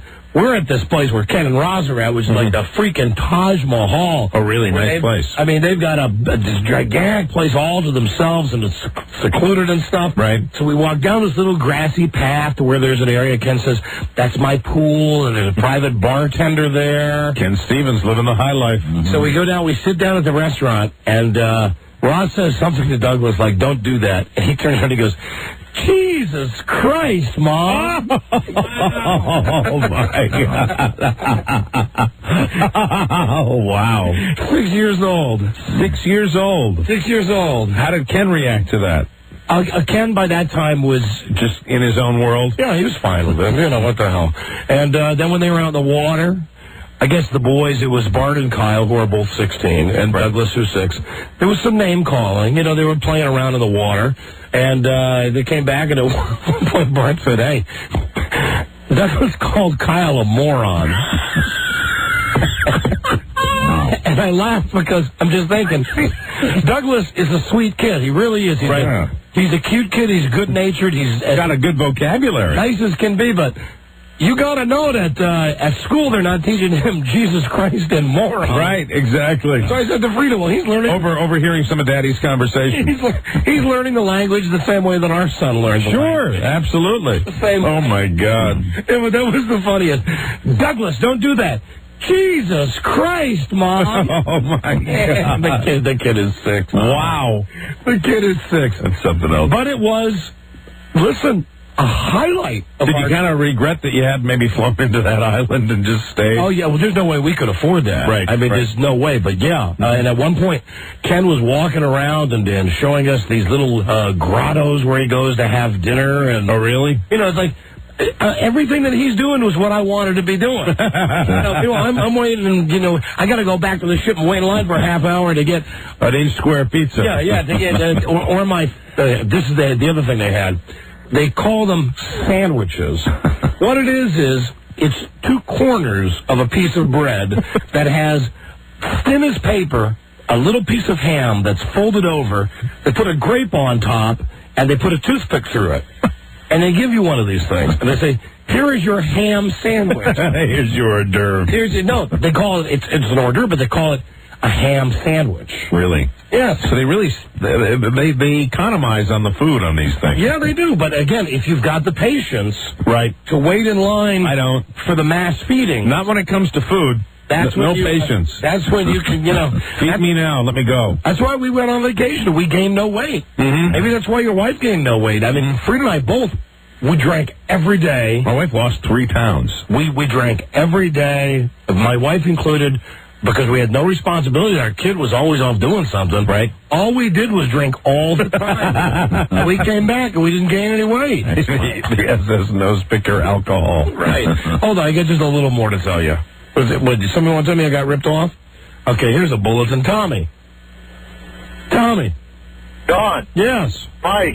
Yes. Hey, listen, this is typical for the Caribbean islands. What happens is the guy that's driving the bus is running a scam on you, and he's got a friend or a relative that's pre-positioned there with his cab or with his car. It happens in the Middle East as well, and they go off and they purposely leave you because and the other part of this is that the cruise line people are getting a kickback from these folks.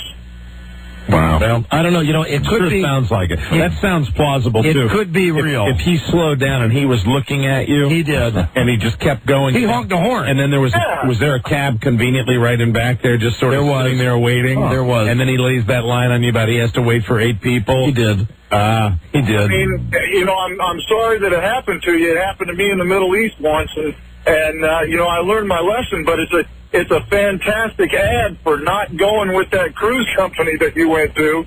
Well, I don't think it was. I don't know if it was the cruise company because there's like 1,000 ships that pulled in. I think it's a scam that they would pull on just about anybody on any ship that you want. Thank you, my friend. That's probably true.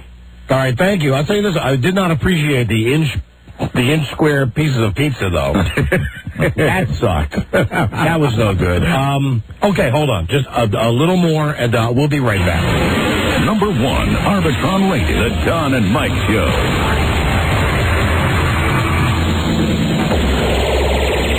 I'm mad. I am mad enough, and yet still very self-conscious that I'm going to write a book, and I'm going to talk. I wanted to believe, and I tried my damnedest to believe in the rainbow that I tried to get over, and I couldn't. So what? They love their mamos. Don and Mike. Mamo. Sure do. Mamo. Hey, tomorrow on the show, coming in to sing for us again, Greg Brady. Greg Brady, the most oversexed of all the Bradys. Yes. Barry Williams. Isn't he appearing in The Sound of Music? He sure is. Can he wear his lederhosen? He's coming in to hype it up on tomorrow's episode, I think. Very good. So he'll be here then. Hello there, Don and Mike Show. Hey, how y'all doing today? Hi. Well, what is it, Robbie? You'll have to ask Greg about being a strike breaker. There was a big article while we were on vacation about how that's not a union show, and they're getting protesters outside every performance. Really? Very high. The controversial. Yeah. The controversial. Barry Williams. And he's making a lot of money. He is making a lot. Way to read the fine print, Rob. Like to see that. Very good. Hello. Hey, how y'all doing today? Hi, we're doing great, thanks. Hey, I just want to let y'all know, when me and my wife went to Bahamas for our honeymoon, yeah, the cruise ship director and the person, the manager of the hotel, also warned us of not taking taxi rides or taking tours or anything, because what they do is they take you off, like that last guy said. They take you off and they leave you. Well, then if you don't take a taxi, how would you get from the boat to the beach, which is 20 minutes away? They usually have shuttle buses. Never leave the ship, Don. Mm-hmm. That's my motto. That was my goal. Never leave the ship. Oh, listen, I'll tell you, thank you for the call, my friend. Thank you. It scared the S out of me when we were in Nassau. Mm-hmm. Nassau, funky Nassau. Yeah. We got off the boat and was just walking down the street, right, looking around, and some dude he was carrying a big shoulder bag. Yeah. Some guy actually took the bag and ran away with it. Little purse snatching? Yeah. Really? Right there on the street. Right in front of you? Across the street. Did you try to chase him down and fight crime? I'd like to tell you that I did. But now you curled it into a ball. I ran back to the ship. Crying. I ran back to the ship. Well, at least you didn't do what I did, which is play dead. Yeah. Anytime something like that happens, I'm dead. I mean, I thought later, that's like a situation where you always picture it. You see a guy who's being ripped off, you do something about it. Right. Well, it was across the street from me. And was it a frail elderly gentleman that got ripped off? No, it was a guy about Buzz's age. Oh, really? So it was a frail elderly gentleman that got ripped off. He wasn't as in shape as Buzz is. Right. And the guy just screamed, "Stop! Stop! Hey! I'm being robbed! Stop! That's your best bet. Stop!" I didn't do anything. Didn't do a freaking thing. Wow. So, listen, let me get back to I'm almost done with the cruise.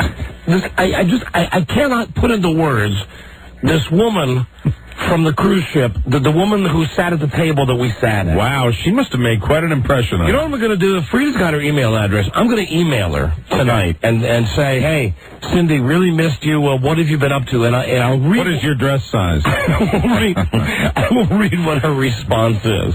Okay. And plus, she had the big fat fingers and the big sausages. The big fake red. Well, it was the SS Bob Evans. The big fake red long fingernails. Right. And she had the. How did she smell? The hair, like an Aline Cunningham type perfume. But very strong perfume. Yeah, she had vitamin masking another smell. Another muskier, deeper, darker smell. Yeah, down south they say. Covering up. She and her hair was that coffee cake color. She looked like she showered regularly. Like frosted. Yeah, I think she showered regularly. Right. So she came to the table the first night. This is how you sit down with someone. "I'm from Chicago." And right away, Frida says, "Oh, we used to live in Chicago. My husband used to work at WLS." "Oh, I never liked that station." "Do you like Q101? I'm like, "Gee, it's been so long. I'm not familiar with Q101. "Do you know Pete Michaels? He works there. Do you know him?" I'm like, "No, I'm sorry, I don't know him." "We're in the presidential suite." Oh, really? She was in the presidential house. Is that the best room on the ship? Well, listen to this. Meanwhile, as Frida and I are bumping into each other in the morning when we open our closet, okay, I got to hear this bitch tell me. She says, "There's a baby grand piano in the foyer." Oh, my God. "There's a dining room, the butler's pantry, there's the kitchen, 2 bedrooms, and on our veranda, besides the Chase lounges, there's a hot tub." Wow. "There's also a hot tub in my marble bathroom." So she really had the best room on the ship. Now, keep in mind, Frida, you hated her. Frida and I, we got the room, you go in seriously to take a crap, and you're half in the shower, and you're half sitting on the toilet. This is how tiny these things Well, it is a boat. Right. Well, Right. I know it is. So we're just kind of absorbing this, and she's telling us about all the amenities that she gets. And how many people they have on this boat? 2,000. Oh, my God. So she's telling us about the incredible stuff that she has, that she's got. "And I have the DVD player and the list of the DVDs. Do you have that?" You know what I'm saying? "No, but we have the movie The Three Kings in German on one of the free channels in our room." Wow. And then... Did she ever invite you back to her suite? She invited Frida. I wouldn't go. Right. That was one of the nights that I said no, because I knew I'd be too depressed. Right. Yeah. I don't want to see what this lady had. Mm-hmm. And right away, you know you're in trouble. You meet someone within 30 minutes when she has to say, "I own a Mercedes." Now, that's a little much. Now listen, and I said this to Frida, when we left dinner that night, I said, I don't care if it's a guy or if it's a girl. If you're sitting down at a table with someone and within 30 minutes they got to tell you they have a freaking Mercedes. Yeah, it's a little pretentious. It's like, I don't want to be involved with this. And she's got the jewelry and the watches and, I'm sitting there the whole time just under my breath saying, gee, I wonder why he left. I wonder why he left. That's the first thing out of her mouth was that she was a single mom. She was on the cruise with her kids. Okay. Her teenage son, Charles, and the little girl. I don't remember her name. She's about 6. Is there a sugar daddy around or anything like that? Well, towards the end of the cruise, she did meet a banker. Perfect. A guy who she was holding hands with and who came over to the table one night. Right. So that's why she was probably on the cruise looking for a little romance. I believe so. She was getting her next paycheck. I believe so. She's an evil woman. I don't know why your wife was defending her. As they left, I said to Frida, I hope he's got a nice bag of flour up in the room. Because he's going to need it. But no, Frida might be right. She might be the nicest person in the world. It's just, when you're sitting down with a stranger and you have to eat every night for however many nights we're on this boat, I don't want to hear about... How come she didn't eat up in her big, suite? How come she ate with the common folk? Then she couldn't come down and tell us how great it was. And I don't want to hear that someone else is in a room 100 times nicer than my room. And I don't want to hear that you got a freaking baby grand piano. Meanwhile, I take a crap, everybody up and down the hall smells it. I don't want to hear that. Is that truly a problem? Can you smell other people's poop on the cruise? Yes, you can. When you're on a big ship and you have a small room, right? Yes, you can. You can smell yours and everybody else's. You smell everything, you hear everything. Oh, really? Yeah. Thin walls? Absolutely. The different people with different schedules? I don't want to hear that. So, enough. But you know what? I will write her an email tonight, and I'll let you know tomorrow if I get a response from her. Good. One night we're at dinner with this lady, and this guy Carlos, who was one of our waiters. Hello. And now this is another way. This is another giant scam that these cruise ships have. At the very end, the night before you're going to get off the boat, you got to light them up. There's an envelope in your room waiting for you on the bed, and inside the envelope are like 50 envelopes. And they give you a schedule of what you're supposed to pay everybody. It's astonishing. Saying, to your maid, you want to give this amount of money every day. To the guy who comes in and puts water in the jug, you want to give him this amount. To the guy at the dinner table who seats you, do you want to pay him this much? To this guy, to the maitre d', you want to pay him this much. To the guy who pours the water at the dinner table, you want to pay him. Instead of just charging you one fee and you taking care of it, but they save money by doing that. So, anyway, the one guy we did like on this, and we liked a lot of the people who worked on the ship. They're very nice. The one guy we liked was a guy, Carlos. He was Spanish, and he would come over to our table, and he would speak Spanish with Bart. Right. And every night he would come over, and he would say something to Bart, and Bart would say something back. And the two of them, and Kyle, who also speaks Spanish, the three of them, they would laugh their asses off. That's funny. And we don't know what they were talking about. So the last night he comes over and he says, hey, it's been a pleasure. And I pull out the envelope and I say, Carlos, hold on. Before I give you this, you got to tell me, what have you and my son and his friend been talking about the whole time? And he says, I would be glad to tell you. There are some prostitutes on the ship. I said, what? He said, no. No need to worry. They are not here to work. They are here on holiday. I told the boys. The boys wanted to see them. I took them over to show them the prostitutes. So I said to him, that's pretty damn funny. Will you show me the prostitutes? Right? Of course. Come this way. So we go walking around this gigantic dining room. And he's being legit. Yeah, seats 1,000 people.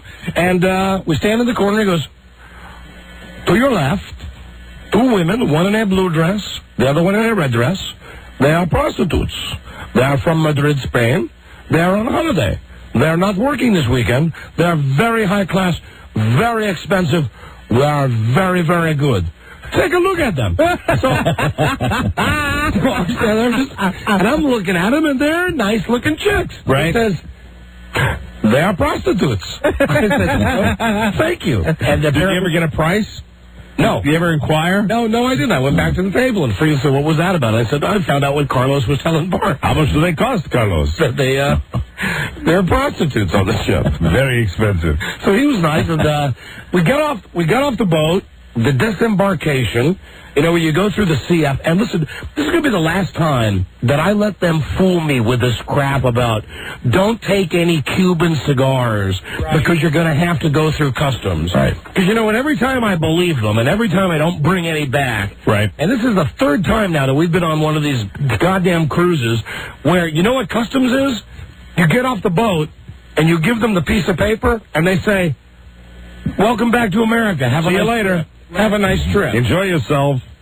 Meanwhile, I could have brought back like 1,000 boxes of Cuban cigars. Yeah, but it's that one time you get caught. It's true. It's that one time they decide to stop you. Yeah, but they never do. And it's like 10 years in jail for every cigar. No, it's not. They take your cigars away. Life in prison if you have a whole box. As a matter of fact, I get this is one of the discussions I got to do with the nose pickers one night. Right. At dinner. At the table behind us, where the lady says, I wouldn't buy any Cuban cigars if I was you. And the other guy says, why not? She says, well, they got dogs at the airport that can sniff them. And I turned around and I said, hi, I've been on a couple of these cruises, and I'll tell you first that they never stop you at customs. And second, you could buy cigars legally, like Dominican cigars that they were selling on the ship, and you can bring those back to America. I really don't think that they have dogs that can discern between a Cuban cigar and a Dominican cigar. No, they can't, no.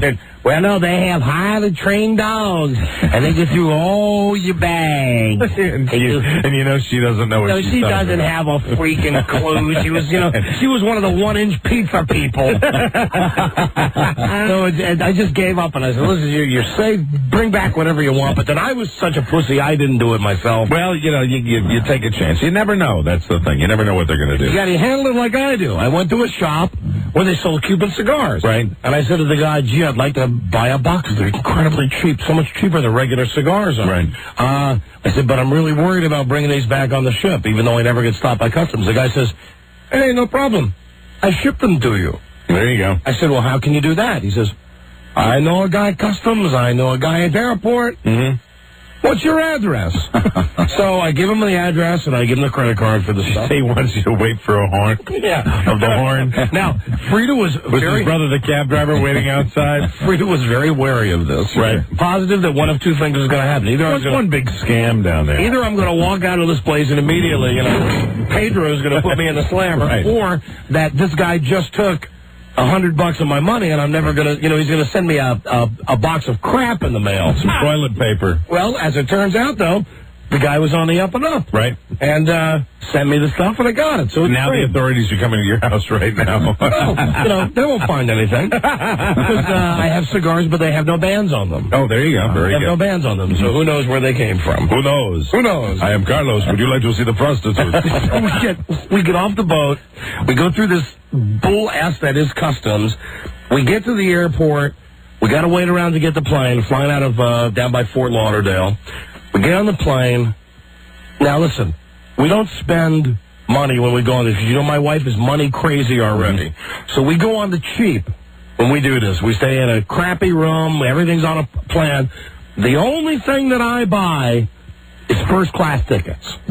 Because we're flying, and we want to go. Everybody fly first class. That's the only extravagance that I pay for. We get on this plane, U.S. Air, nice enough airline. We're sitting up front, first class. I said, finally we got. Now, finally, I feel like that bitch on the boat that had the room with the piano. Finally, look, we're in first class. Sure. I say to Frida, this is really, even though we're paying, this is worth the money. We'll get a drink now. It's wonderful.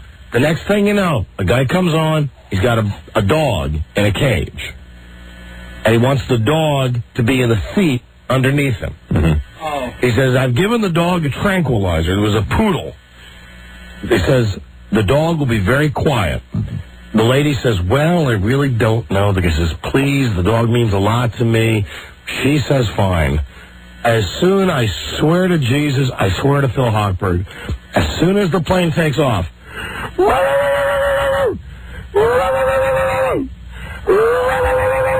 now keep in mind, all the people in coach, They can't hear this. Because they got the plane noise going back there and everything else. So the tranquilizer's not working. No. If anything, the tranquilizer has had the opposite effect on the dog. Wiring the dog. For over 2.5 hours. The whole flight. The dog barked. Worse than a baby crying. Right. Worse than people speaking loudly behind you. I didn't know they could do that. I didn't know they were allowed. I guess the dog's small enough they can bring him on the plane. The dog barked the entire time that we were on the plane. Did he take the dog out of the cage at all? No. Just left it under the seat? Left it under the seat. No, it was one row behind us. Odd. But Jesus Christ, I said to Frida, just our luck. Just our luck. Finally, the one thing that we pay for, and even that gets effed up. Did the dog smell any Cuban cigars? No. But the dog had a baby grand piano. So you know what that was? That was just that right there. That pretty much epitomizes the entire vacation. But you had a moderately good time. Yes, I had a great time with my wife and, with my son and with our friend Kyle. But think about it. What was the highlight? The highlight of the trip was spending time with Ken. Let that say it. That is sad. And even he was having a nicer time than you. That's extremely sad. Let that speak volumes. You would have stayed if Ken had invited you. Oh, God. This place was beautiful. And meanwhile, we had to go back to the gulag. Go back to the broom closet. And have fun. While Tammy Faye Baker and her Mercedes has got a freaking baby grand piano in her room. Oh, it really made me want to shoot myself right in the head. Well, it sounds like you had a good vacation. Yeah. So that's it. That's what we did. That's a good thing. We got a break. Mine wasn't as good as yours. I usually have a lot to say. I have a celebrity sighting, I believe. But I don't know. It's not official because I'm not 100% sure I saw it because I was sort of hustled away. But I have, I, like you, experienced a little fun in the sun, and I consider all vacations, your cruise, when I go to a golf place, I'm pretty much done with doing that because I consider it the greatest ripoff known to mankind. Yeah, okay. Everybody wants your money, and you're not getting anything for it. So my advice to everyone, I'll tell you why. But before we break, I just want to tell everyone, don't go on vacation. It's not worth it. Anywhere. Anywhere where you're required to spend money at some place that's supposed to be fun, F them. Okay. Thank you. All right. We're together on that. Absolutely. We will be right back. Number 1, Arbitron Radio, the Don and Mike Show.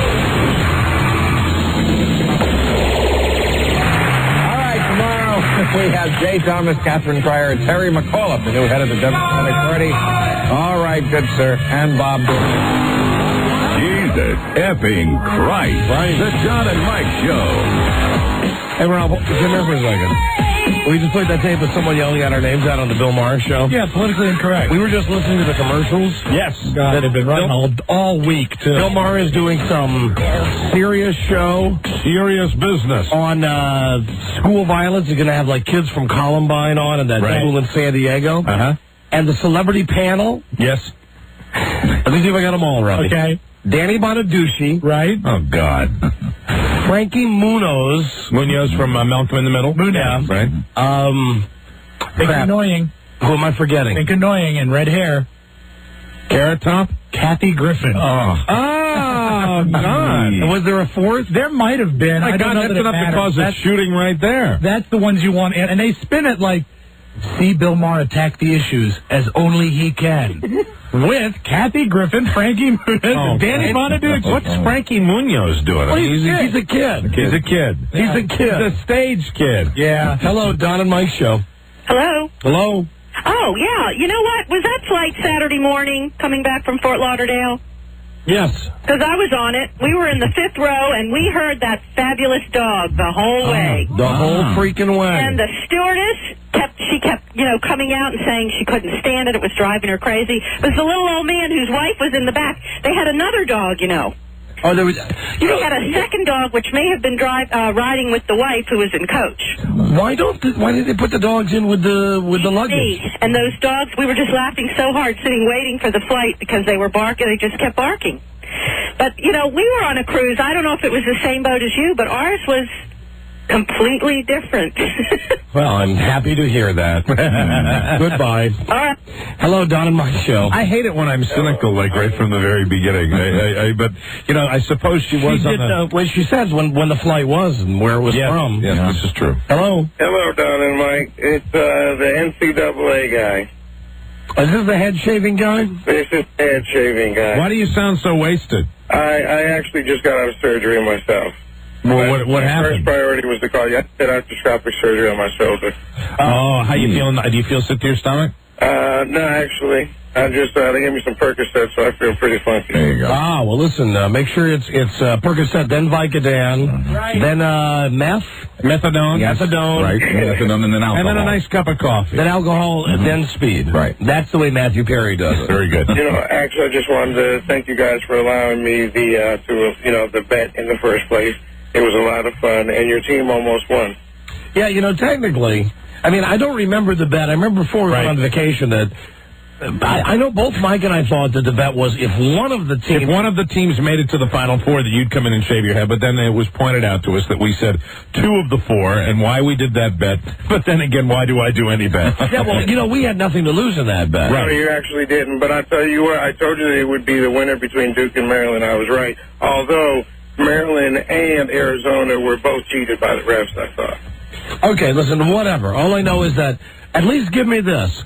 One of the teams that made it to the championship game was picked. Where's your team? Was picked by a baby on this show. You're absolutely right. Picked by a baby, a combination of a baby and a dog. A little baby. Which just goes to show how much brain power it takes to get in these NCAA pools. Yeah, they could probably pick the 64 teams next year. And then Duke won anyway. And, yeah, exactly. All right. Thank you, my friend. Thank you very much. All right. Goodbye. Bye-bye.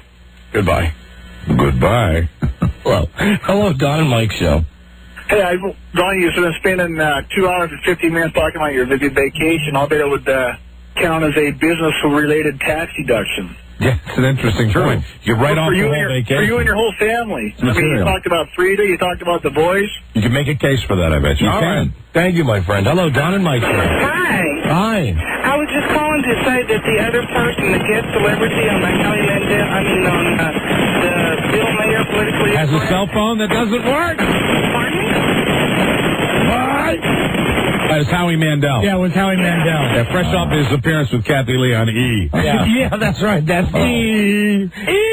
And if you're going to have a panel about kids killing themselves in school, I mean, okay, I give you the kid from Malcolm in the Middle. Okay, he's a kid and he's on TV. Stand up, Danny Bonaduce. Child star. Used to be a child star. Right. Kathy Griffin. Why? I don't get that. But Howie Mandel is the wild card. Yeah, I think Howie Mandel has kids that age. I think that's what it is with him, yeah. Hello. Why do I know that? Hello, Don and Mike Show. Why do you know that? I don't know. Why do you know that? I'm as curious as you are. Hello.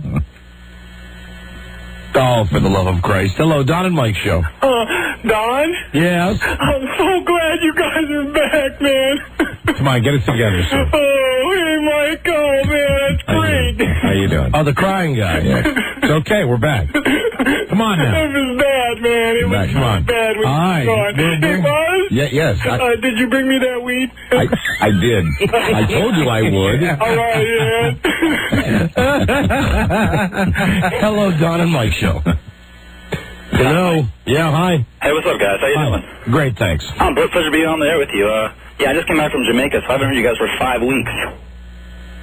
You got back from Jamaica and what? I haven't heard you guys for 5 weeks, and I'm glad to hear you again. Oh, did you start talking any slower? I'm a bad. But last time, I think, Don, next time you should go to Hedonism.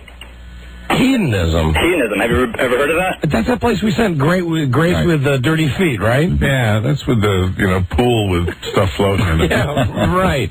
Oh, no, it's a great place. The pool with love floating. Yeah, no, it's like got jizz. Mike's right, it's got jizz floating in the pool. It's a clean pool. Imagine that hot tub. Seriously. Oh, Jesus. Imagine the filter in that hot tub, in a hot tub at Hedonism. Don and Mike Show. Afternoon, Don, Mike, Buzz. How you Buzz doing? Hey, buddy. Hey, I've been, it's hard listening to you now because I'm glued to the set listening to the new Survivor Radio 99.5. Don, your take on that? I'd be glad to give him my take. Is this the new format for Jammin' Oldies? Yes. Yeah, What did they go? they're taking away the old school, man. Here's my take on this. That the format of the station is going to be the same as Z104. They've already decided it. It's going to be the same box of records that Z104 plays.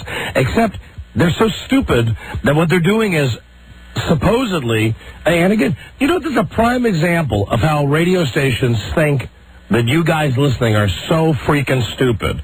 Like that they're really going to present a new format every hour. Right. And then whatever format gets the most votes on a particular weekend, that's the format that they're going to go with. Right. No, not true. They decided because they have to put a lot of money in preparation so they can get it up and running as soon as they're ready to go. Yes, and as a matter of fact, I heard from someone who works that all the stations that Clear Channel owns, they're all roughly within 3 or 4 blocks of each other. Yeah. So I heard from someone who works at another station, Oldies 100, that they've got it so pre-programmed and so prefabricated that supposedly there's a radio station in D.C. that played Jammin' Oldies, and they could get no ratings, so now they're changing the format. So they're coming on the air every hour and saying, we're trying out these new formats, and you pick the one you like, and if you don't like it, call us up and tell us.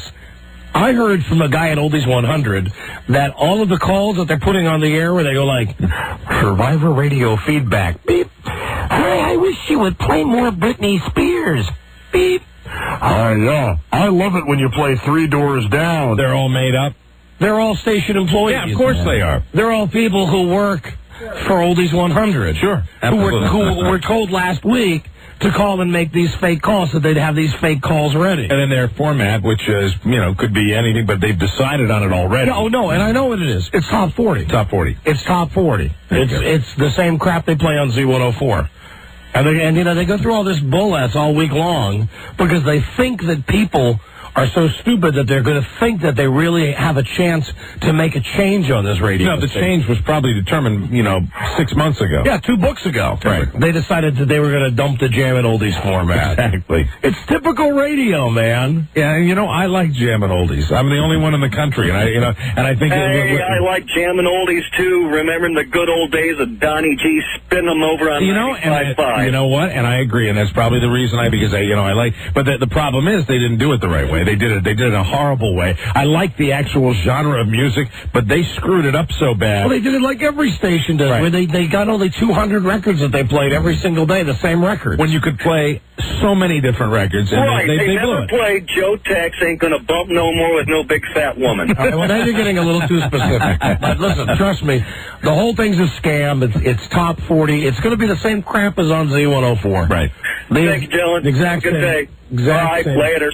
Crap. Oh, and Z104 canned Rick Dees. How long did that take? Well, how long was he on? Like 2 months? A little less, I think. It had to be less than 2 months. Yeah. We were making fun of him about a month. It seems like a month ago. They are a month and a half ago. They are bringing in some new disc jockey from like Birmingham or something like that. From Japan. To be the new morning disc jockey. I heard us doing that when we were talking about Masatoshi Ono. Not too egotistical down in Fort Myers, Florida, listening to my own radio station, laughing my ass off. It's funny. But I'm sorry. But it's a repeat on our show. And for those people that criticize us for taking something and running it into the ground, wrong, double wrong. Funny as hell. When we came back in our third break and we were still doing it. At random phone calls, we would go into that. And you're Japanese guy, man. It's strong. Thank you. Hello. We had happened. I was laughing. Laura and I are just cruising along, laughing our asses off at that. Mike is on vacation, but is listening to the Don and Mike show right now in his rental car. 12:40 a.m. Absolutely. He is listening in Florida. He's thinking, that is a funny show. It was. I was laughing. We're just going on and on. All sorts of mistakes we're making, about the facts. Didn't matter. Fantastic. Oh, right, when the tires were blowing up. Yeah, that's what it was. Yeah, we're saying the guy's like from England and he's from Australia. We're saying Masatoshi Ono, whatever, and it was silly. Well, now we could do the same. We could do the same thing, if you wanted to. Right. That other guy. Hello, America. We have your pirates from your airplane. Our troops will be boarding that spy plane. We will be taking all of your sensitive equipment for surveillance and bringing it back to China. Even though your pirates try to ruin the high-tech spy toys, we have them, silly Americans. That is correct. We will be taking all of your high-tech toys and bringing them back to China. We will go to see your auntie, okay? Okay. There we go. Time out. Listen, hold it. Okay. You were in Florida. That's where we're going to start. We'll pick it up with Mike's vacation. We come right back. Yeah, it includes celebrity sighting, poison food, and the most expensive package of cigarettes I've ever heard of. Okay, beautiful. Be right back. Number 1, Arbitron rated, The Don and Mike Show. Hey. How about a hug?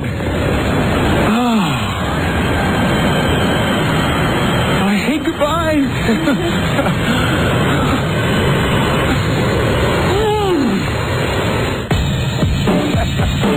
All right, now listen to this.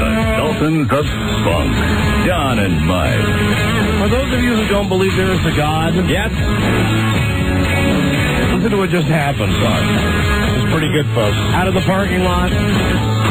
They've got one of those, when you pull into the parking lot here at the radio station, they got one of those signs that says low clearance. Right. It's in a weird location. It always has been. And it goes, it's like at the base of the hill going up, or is it at the top of the hill? It's at the top. It's at the top of the hill. Over here on the other side of the parking lot. It says low clearance, 7 feet 9 inches. Right. Apparently someone, just like moments ago, drove through and clipped it. Mm-hmm.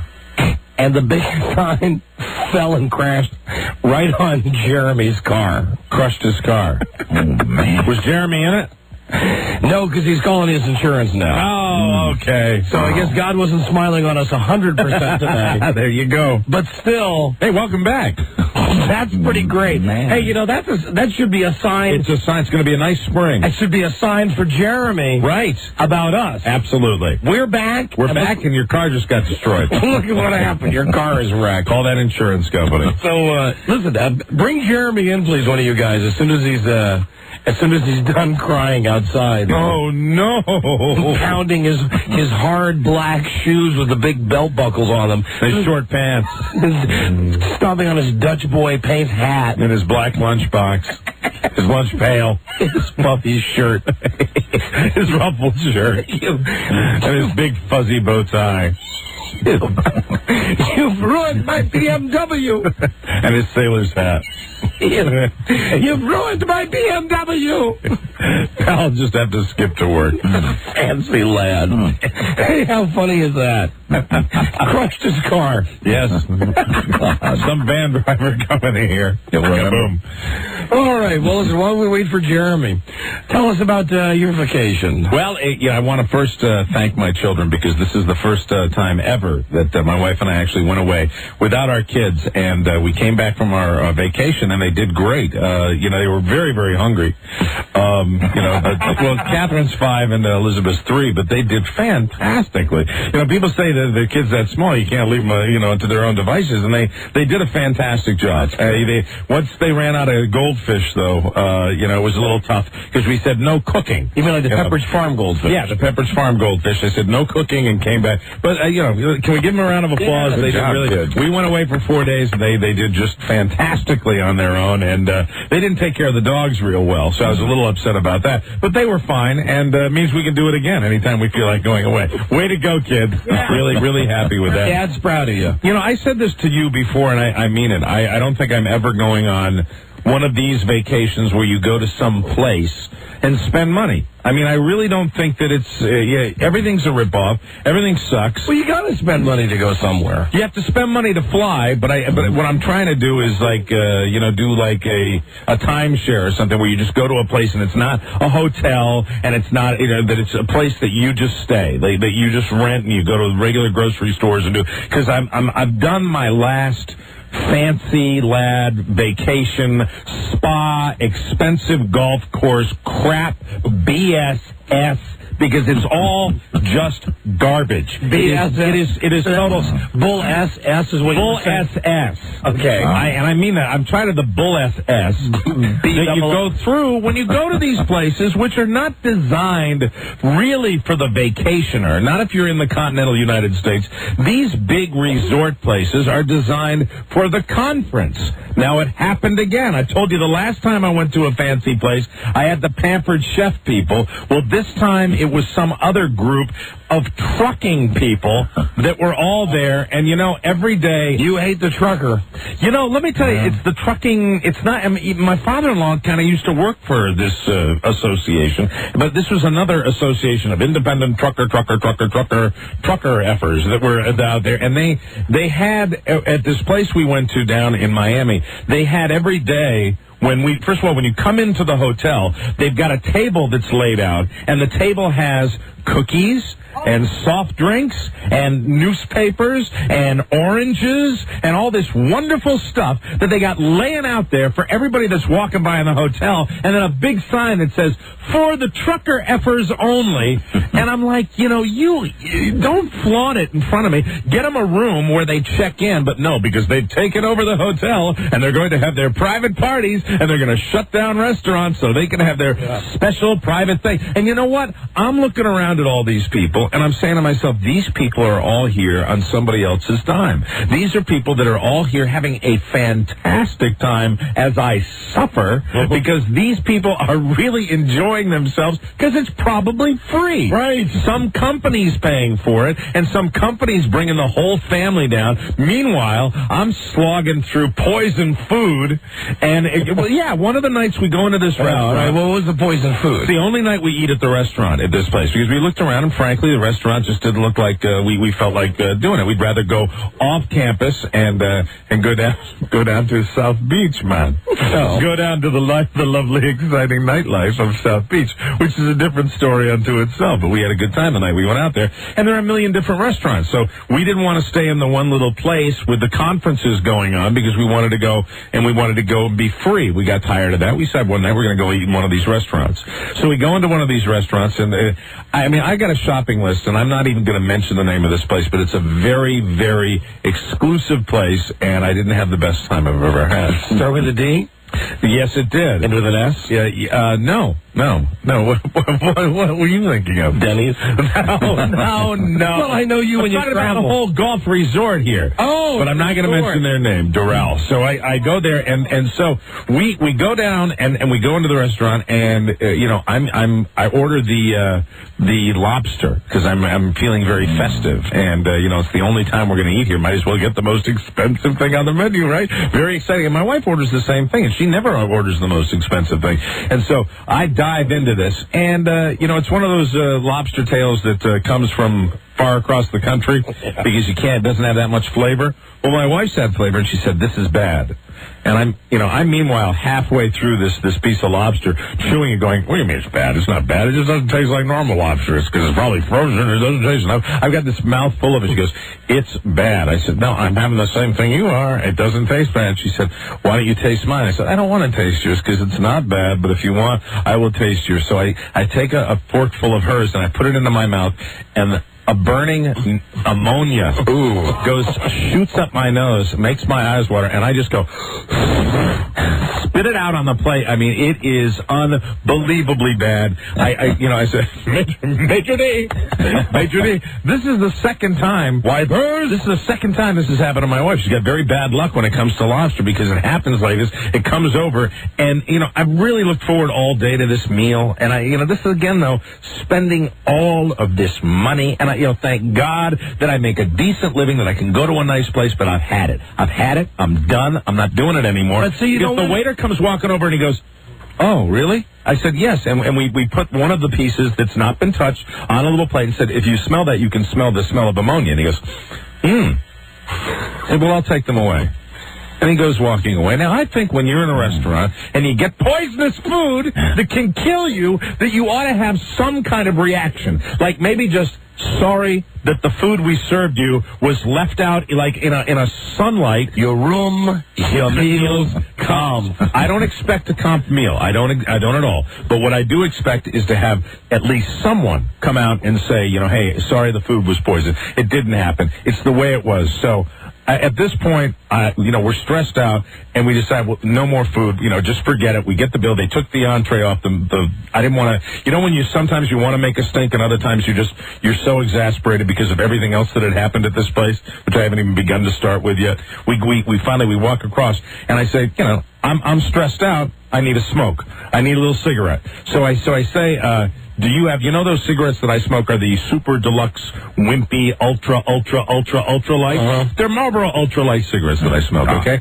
So I walk into the ones in the gold box? No, I think gold? I think they're, what are they, silver and like a green stripe on them or something like that, right? But I don't expect people to carry these, so I walk in and I said, do you sell cigarettes here? Yes, we do. I said, oh, fantastic. So what do you sell? We sell Marlboro Reds and Marlboro Menthols. That's it. I said, oh, all right. Well, how much for the Reds? $8.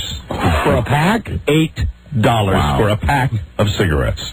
At this point, we get up, we leave, never to come back. We were so fed up. But you know what? What kills me about these places is they're designed to just get as much money from you as they can. If there's any consolation to you went to a place that was nice and expensive. We went on a real cheap cruise, and we had a crappy time too. The thing is, it's just I don't like. You know what it is? I don't like spending money. I really don't. Maybe I've got a bad attitude, but I really think that when you spend money for anything, like you go to a place that's called a spa, and this is just one more thing that happened. I go in there. The only thing I require, if I'm going to go and somebody's going to give me a massage, which I really don't like. I've gotten probably 3. At a vacation place in my whole life. I tried it this time because it was so world-renowned that it's the most incredible one in the world. And so the only requisite we have, I said, just make sure it's not a guy. I don't want some guy squeezing my buttocks. I don't enjoy that. It's not homophobia. I don't relax when there's like some guy named, Luigi that's massaging my right buttock. So what they did was they managed to get a woman who resembled a man, which, I think that's what really was she on vacation from WPEK? I don't know.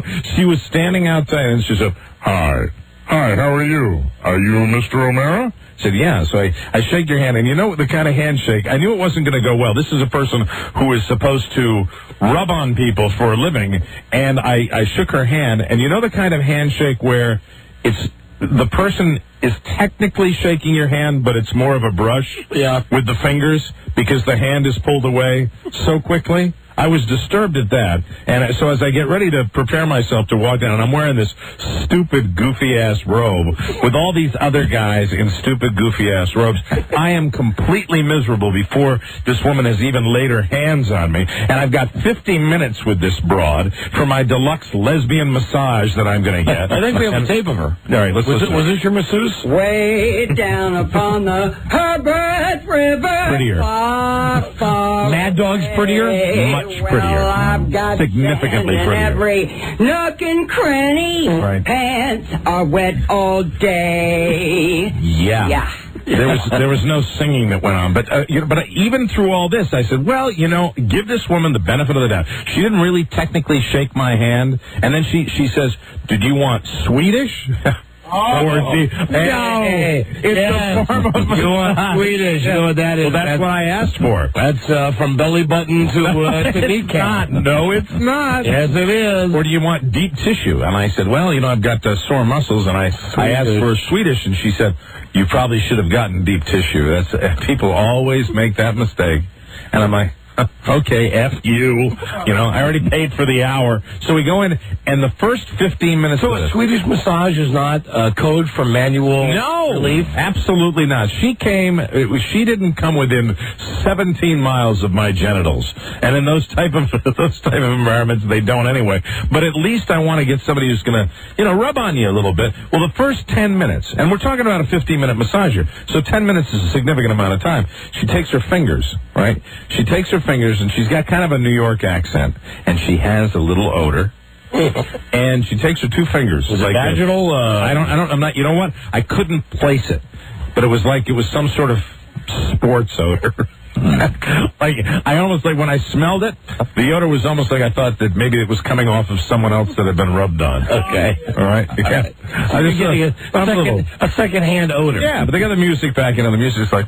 And she takes her two fingers. She takes 2 fingers on this hand, 2 fingers on this hand, and she puts it behind my head, right here, and then she just presses, and she leaves them there. Now, I don't know whether in, like, massage school this is designed to be some sort of pressure point, but after about, 5 minutes of it, I'm like, what the F is going on here? And then she slowly moves it down the neck and just continues to press. Well, that, to me, is not a massage. It's not a massage. That's like some pressure point crap. Save that for, somebody you're trying to rehabilitate, because I don't want it. And the thing ends with this conversation on how she spends 20 minutes, the last 20 minutes, when I made the foolish mistake of opening my mouth and saying, are we almost done? No, that was her license to spend 20 minutes on how she hates the game of golf and how horrible the game of golf is. We're at a golf resort, and she's going on about, I don't know, I like, it's shocker, she likes softball. Okay, so she gets done. And the only thing about this, I canceled, I had like 3 of these scheduled, I canceled the rest of them. So I saved it. That was the first one. Good for you. I canceled them. My wife went down, didn't have that good a time either. Canceled them. So we saved about, a gazillion dollars doing all this stuff. And we canceled everything, and we ended up spending very little time in the resort, and we just went out on our own and had a pretty good time being away from this place. But this place was just nasty. I mean, $8 poison food, $8 pack of cigarettes, terrible massage, and it just sucked. The whole thing sucked. You get a better Swedish massage, you get run over by a Volvo. But the thing is, driven by a member of ABBA. ABBA, Group ABBA. But the thing is, the one nice thing about this place is that the last day, we were going to be close to the airport. We were going to be very, very close to the airport. Now, when you've heard about the reputation that Miami International Airport has, I was always wondering how, I realized these were foreign tourists, but, at most airports, the signage is very clear. You can get to your rental car, you can drop it off, and you were wondering why these tourists were murdered. I found out why. Why? I found out why, because we had a flight that was going to leave at 7:30 in the morning. And so I said, we're 5 miles from the airport. If we leave at 6:15, we'll be fine. We'll get to the airport at about 6:25, and we will be 100% fine. I will drop you off, Laura, and then I will go return the rental car. You'll get somebody to help with the bags, and we will be set.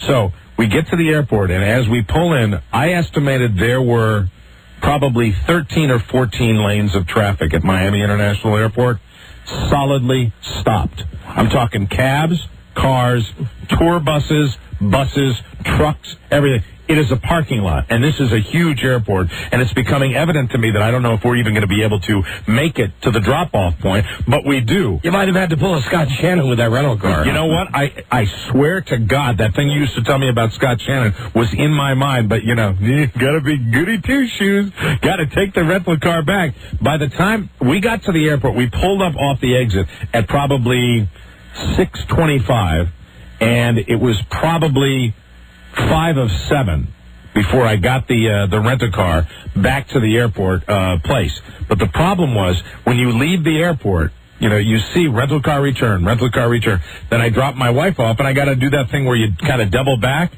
and there are no signs. And the traffic, there are just 8 lanes. This is 6:30 in the morning, and I'm starting to have a minor panic attack in the car, just going, I don't know where I'm going. I have no idea where I'm going. Help me. So I get up next to this shuttle driver who's driving for another rental car company, and I say, can you tell me where the Avis rental car place is?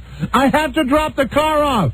And the guy looks at me, and, he's got one of those things like Michael Jackson has, where he's got the vitiligo. Right. And he looks at me, and he kind of goes, and he drives forward. I don't know if he's mad because of his skin condition or what the hell it is. To Miami. But so I finally come up on a cab, and your odds of really finding a cab driver who is going to be helpful are minuscule. But I get one guy who is coming in the other lane, and I say, excuse me, Avis rental car return. Avis rental car return. And the guy does one of these. He circles his hand like this, which is telling me U-turn.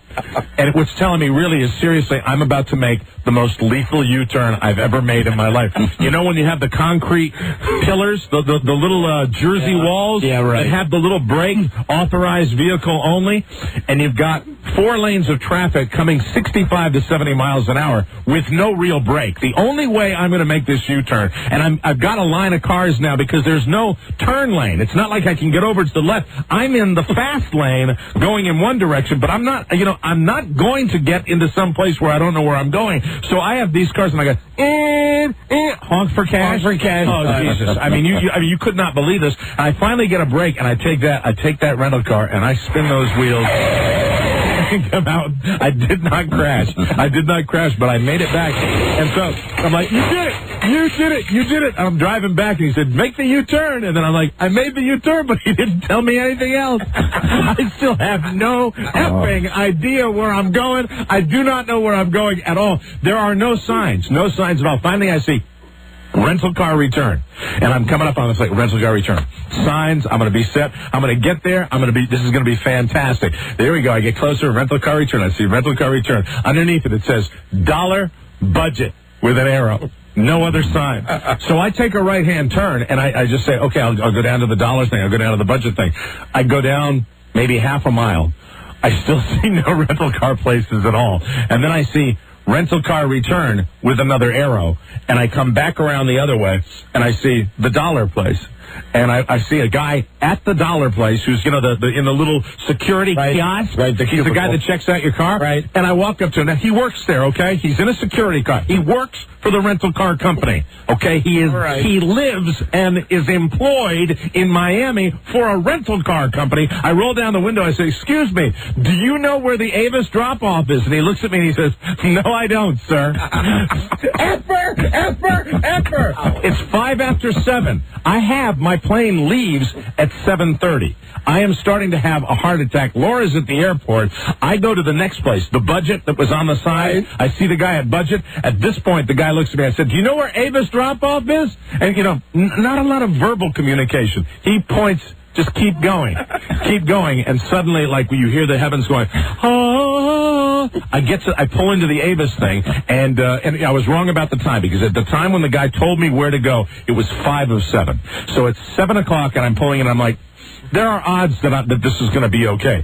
So I pull it into the rental car return. There are 14 cars in front of me. Ooh. Do you know how many guys? The little guy that has the little box where he checks you out? Right. Do you know how many they've decided to employ for the 14 cars? How many? Well, in Miami terminology, uno. One guy. One effer that is going at a snail's pace, and I am estimating that between the shuttle bus and this guy, I will probably get on the plane at 8:45 if I'm lucky. So the guy comes walking back, and I see him, and I say, excuse me, sir. I know I'm car number 14, but I have a 7:30 flight, and I don't know what I'm going to do. And he goes, and a lady comes out, and this is this woman who is this vision of loveliness. She's this 80-year-old woman that's working for Avis Rent-A-Car. She actually goes back to my car. She says, get in. I said, why? She said, I'll take you to the airport.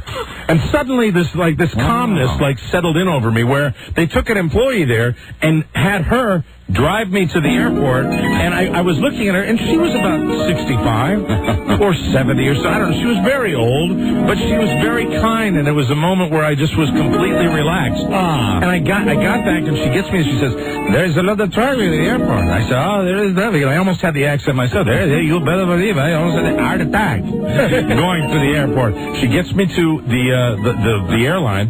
Just about, this time it's about 5 after 7. I see, and it's actually 10 after 7. I see Laura, and we do the mad dash, the OJ through the airport thing, where we're sprinting down there, and we sprint down, and when we finally get there, as soon as if you're in line for gate check, I think you're going to be on the airplane. So I relax, because there's a very long line for the United ticket counter, and as I look at the ticket counter, I see there are 3 ladies on the Los Angeles flight that are checking people in, and that flight left at 7 o'clock. So there are 3 women who are really doing nothing. And I've always been told that if you have, an extra gate that's open, you could go down and you can check in for the flight. It's our little trick. I think some of us have done that when we traveled before. Right. So I get in line, and I said, well, I'm going to get out of this line and go up there. I said, if they let us check in, will be no problem. So there are about 7 or 8 people, and I walk up, and this lady's at the counter, and she says, I said, I'm going to check in for this flight. She says, why aren't you waiting in line? Now, she could have said a million different things to me, but unfortunately at that moment, with the heart rate that was still accelerated, the question, why aren't you waiting in line, I was unable to satisfactorily answer. I could not give her the proper answer to say, why am I not waiting in line? So here's what I said to her. This is in my infinite stupidity. This is what I said. Well, I noticed that sometimes a friend of mine, I'm like making it up, a friend of mine said that many times when there's an empty counter, even though it's not your flight, you can check in. And she says, it is not fair. And I said, I know it's not fair. I can't do that. You have to wait in line with everybody else. And at this time, Laura's in back of me because she said I shouldn't have done it in the first place. She's going, I told you. I told you. You didn't have Laura wait in line on the other line? She followed you over to that line? She followed me over, but we were at the back of the line of 14 people. So, at this point, I under my breath, I said, bitch. Because, I swear to God, I knew that eventually she was going to come into my life somewhere, so I didn't want her to hear it. We get back in line. We go through this line, and sure enough, there are 3. By this time, my friend who has said, it's not fair, this big, fat woman says, it's not fair. And I'm sitting in line, and I'm looking because she has joined the other 2 people at my gate check-in. So I am watching, and I'm trying to figure out what the timing is going to be. And, of course, it was predetermined. Get her. It's predetermined that, and I don't have a seat assignment, okay? And the flight is overbooked. So this woman is right now probably the most powerful human in my life. And if she wants to really F me, she can. But because she didn't hear me, and I'm like, okay, and I walked away. I wasn't happy, but I didn't do the confrontation thing. And sure enough, we get up, and I get her. And I walk in, she said, and, like she hasn't seen me before, she says, good morning. And, at this point, I just want to go, F you! But I sit there and I said, good morning. And I managed to, curl this smile on it. And by this time, it's probably 7:25. We waited through. And she checks me in. She gets the whole thing. We get the seat assignment. I walk away, bonus party. And that's when they make the announcement. Ladies and gentlemen, we have some bad news. The crew, this is the new thing in airports, too. We don't have a crew for the plane currently. They're coming in on another flight. Our plane is now scheduled to depart at 8:20. Thank you very much. And then it wasn't the crew. You know what it was? What? It was a school group of 300 students that were going, well, not 300, that would fill the plane, wouldn't it? It seemed like that. It was about 50 kids that they were waiting on to get off another plane, coming in from God knows where, but I have no idea where it was from, but it was not an English-speaking group. And so they came in, and they get off my plane, and by that time, we left Miami for our 7:30 departure at approximately 9 a.m. 9 a.m. for our lovely little flight.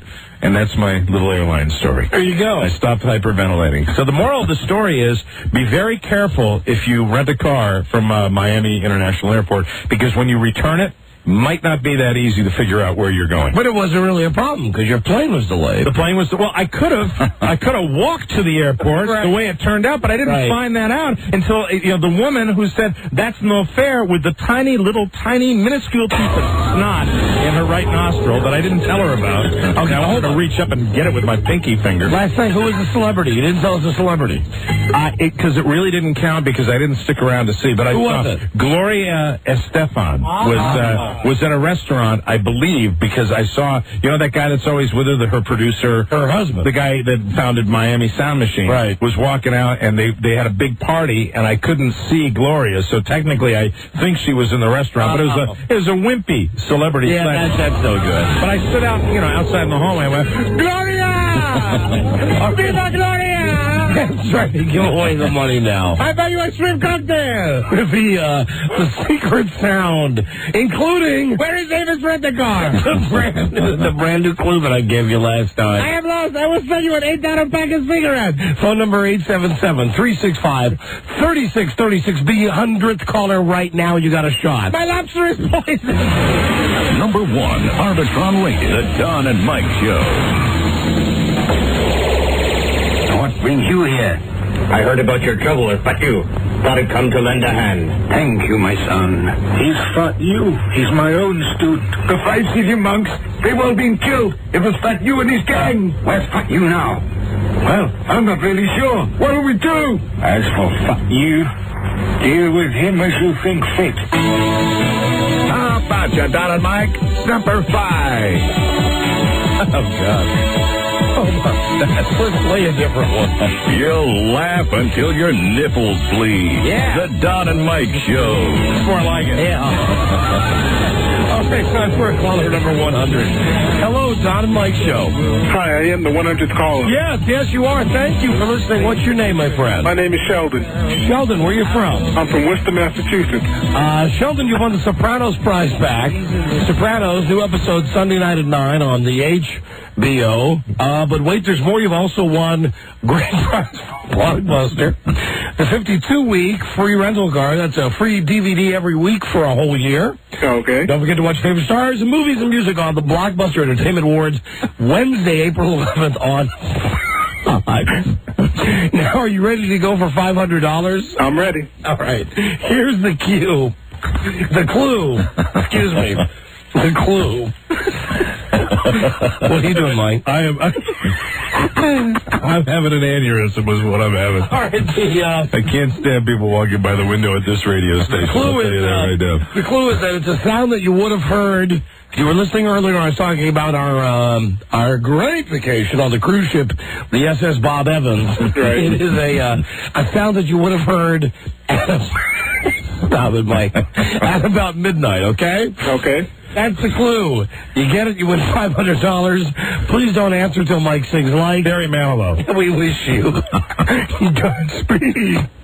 Oh, hold on a second. I'll give you a free listen. Hold on. Caller, name this sound. Yeah, they're out of order. There you go. There you go. There. Well, you got a free listen on the house.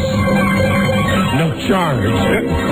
If we give away the money, it's courtesy Main Street Title. You know I can't smile without you. Yes. Yes.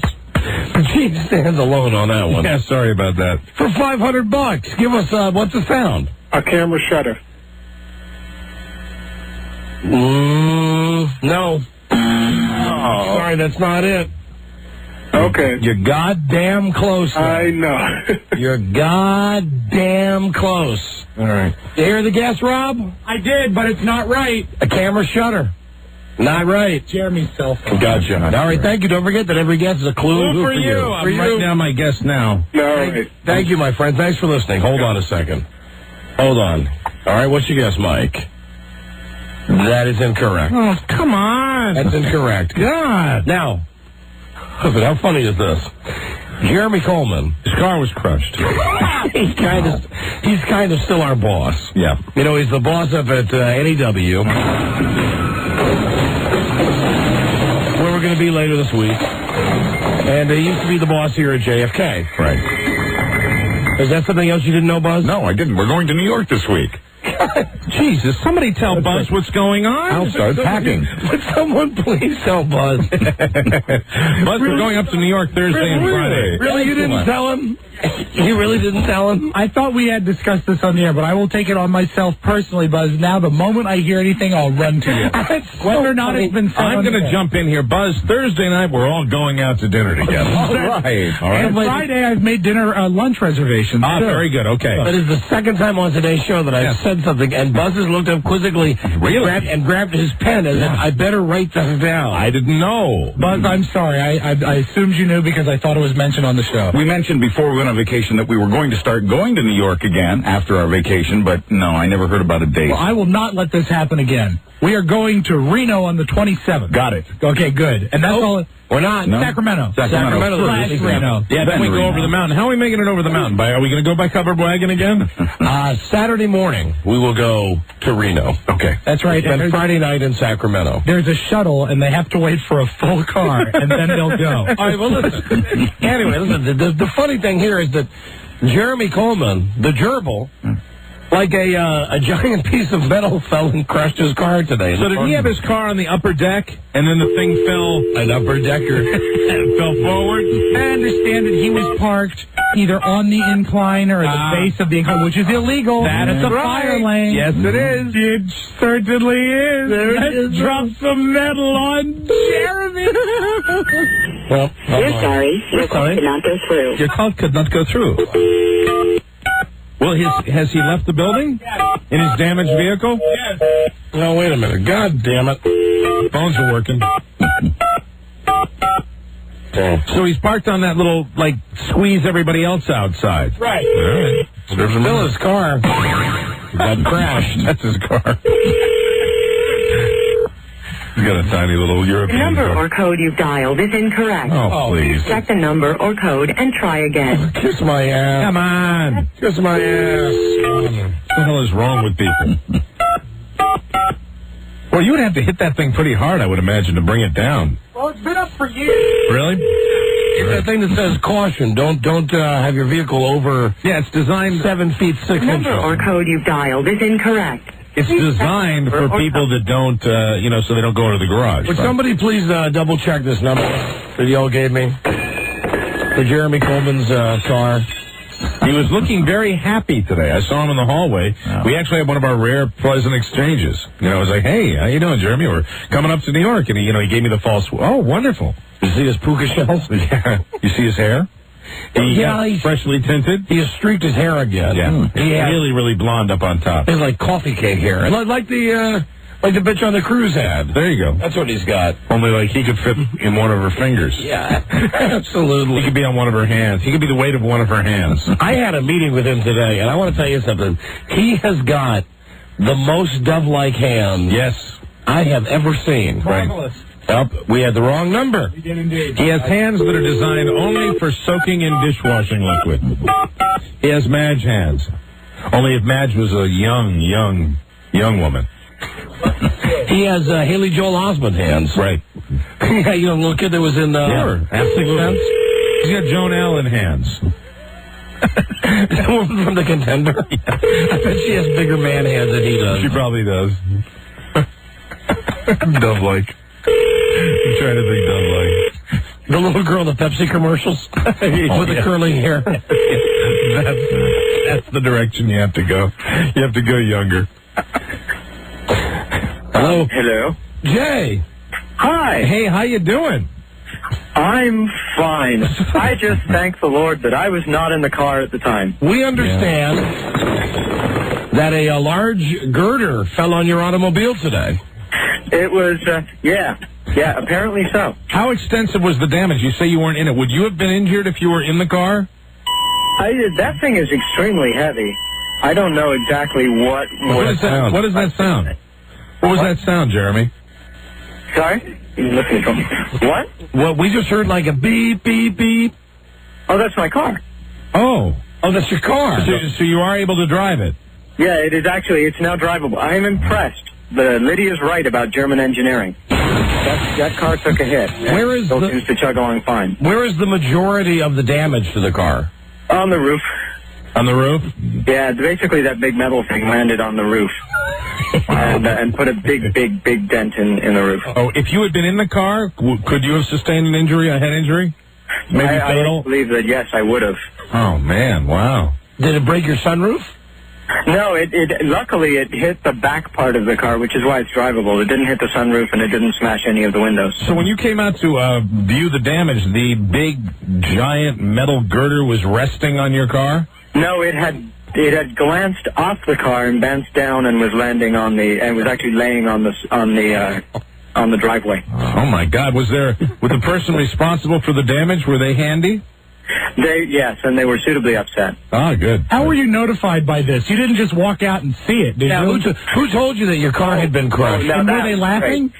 I was in Alan's office having a big important meeting, and there's a knock at the door, and it's Jim McClure and Bobby are both standing at the door with this ashen expression on their collective face. And Bobby just grabbed me by the arm, and she couldn't even speak, and she just made me walk with her. Oh, no, man. And I'm like, all right, what is it this time? But then we start walking towards my car, and that was when I figured something was up. Oh, something horrible had happened. Oh, my God. Yeah. I must say, it's nice of you guys to care. I appreciate it. Well, we do. We certainly don't think it's funny. What was your reaction when you went to the parking lot and saw the giant girder had crushed your car? You know what my honest reaction was? Because I parked I parked there all the time. It's under that thing, and I looked up at it this morning, and I'm like, my luck, a bird's going to sit up there on that thing, and I'm going to come out, and my car is going to be, Now, do you even keep your car up in the city? No, I leave it here. So, see, this won't inconvenience you at all, will it? No, not at all, because I don't have to get it fixed for like a month. There you go. All right. Well, as long as you're safe, Jeremy, that's all we care about. I appreciate that. Safety first, the Don Geronimo and Mike O'Mara show. Absolutely. We care about your safety. Your safety is our number one concern. All right. See you Thursday, right? See you then. Cool. Right. Hey, Jeremy. Yes, sir. While we have you on the line, do you think maybe you put out like a gift basket or something like that when we come up? We haven't been up to New York in a while. Maybe a nice little something to greet us, like when we get up there, make us feel all warm and fuzzy about New York. We have had our share of fun. I like to take care of you like that. There you go. Thank you. Cool. I like to get your creative juices flowing. I will work on something. All right. Goodbye. See ya. Listen, last thing. Who do you think really, seriously, has bigger hands? You or Haley Joel Osment? I don't know who that is. The kid from The Sixth Sense. Oh, me. You. Okay. Way to keep up on current events, Jeremy. Thank you. All right. What about you or the girl in the Pepsi commercials? I don't like the way this line of questioning is going at all. I was just commenting in our meeting today. I couldn't help but notice how tiny your hands are. You have very small hands. Now, don't do that fake I'm getting cell phone interference thing on me. I know. I'm actually speechless. I have perfectly cool, huge, manly hands. Who has larger hands, you or Woody from Toy Story? I've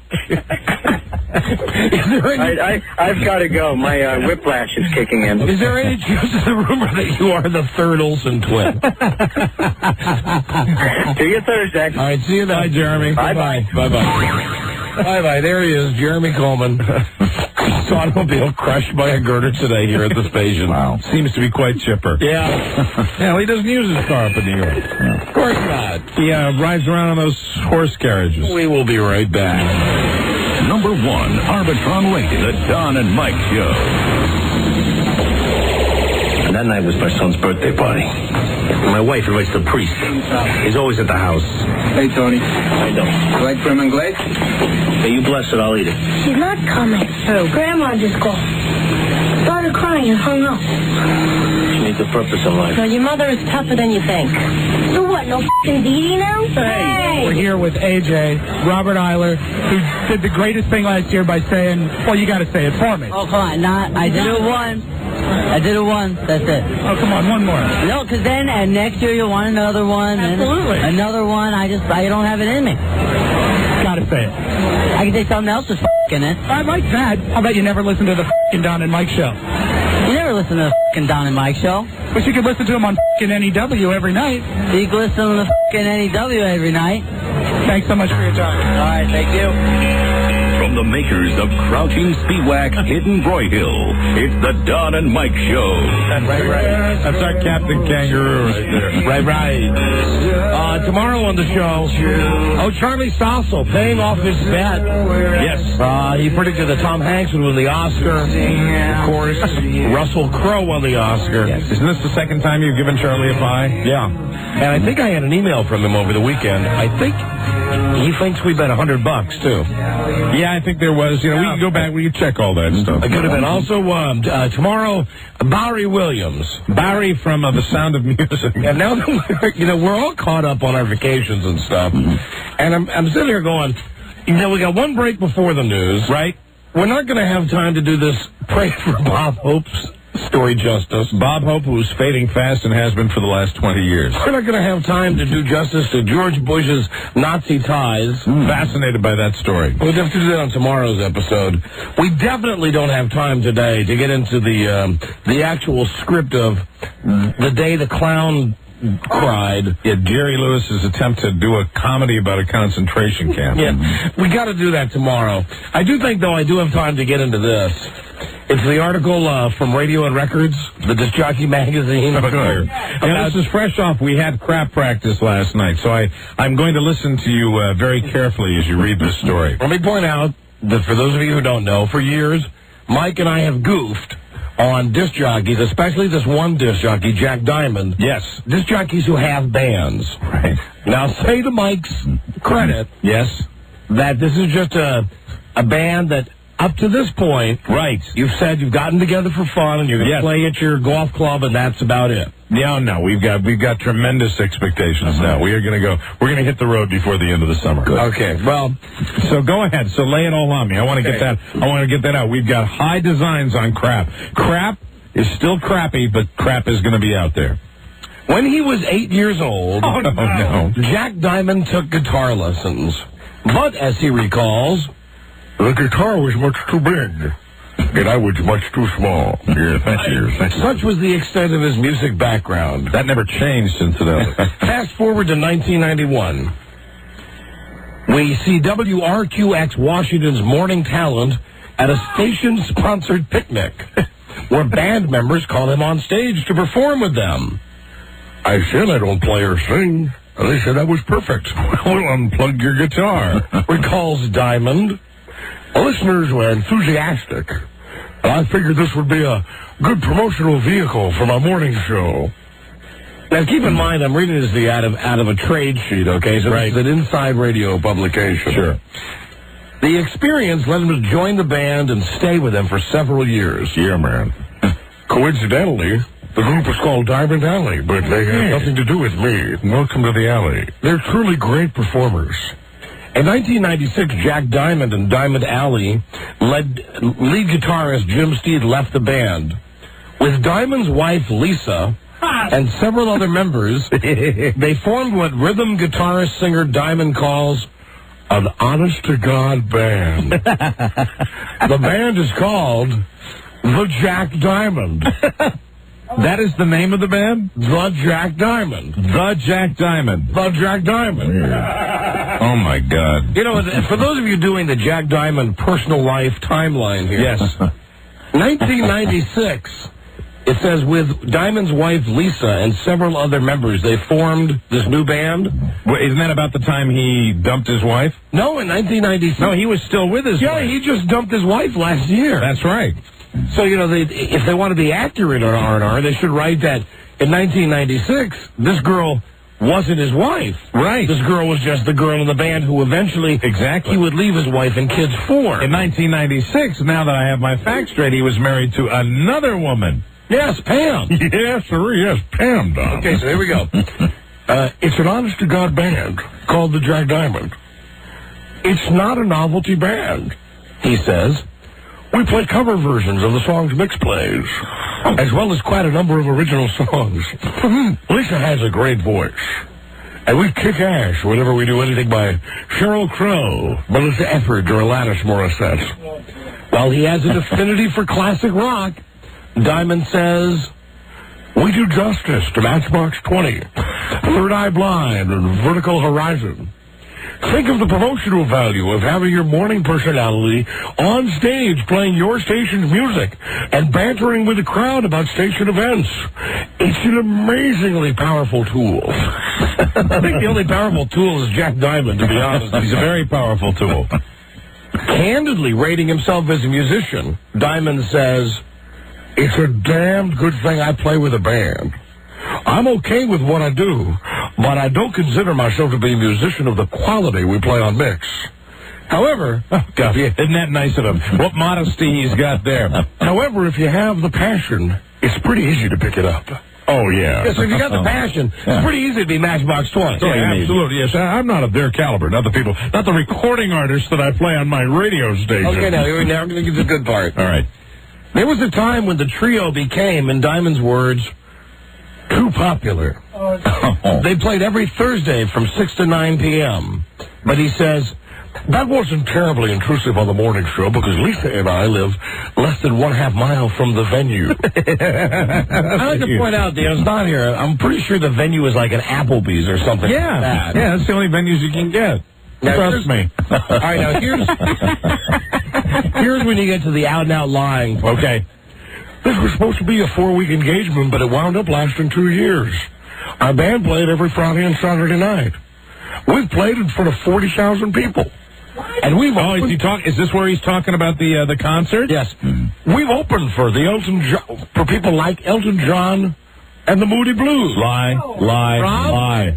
Rob, now please let's get the facts straight here. Rob was at the Moody Blues concert that Jack Diamond supposedly opened for. Here's how he opened. I mean, I heard in advance via some people that he was going to be opening. I was looking remember forward this to when you said this. And we got there, and the stage was bare, and I heard a little something. It was at Meriwether Post, I think. So I walked all the way outside of the pavilion to the side where they have, like, the beer cart.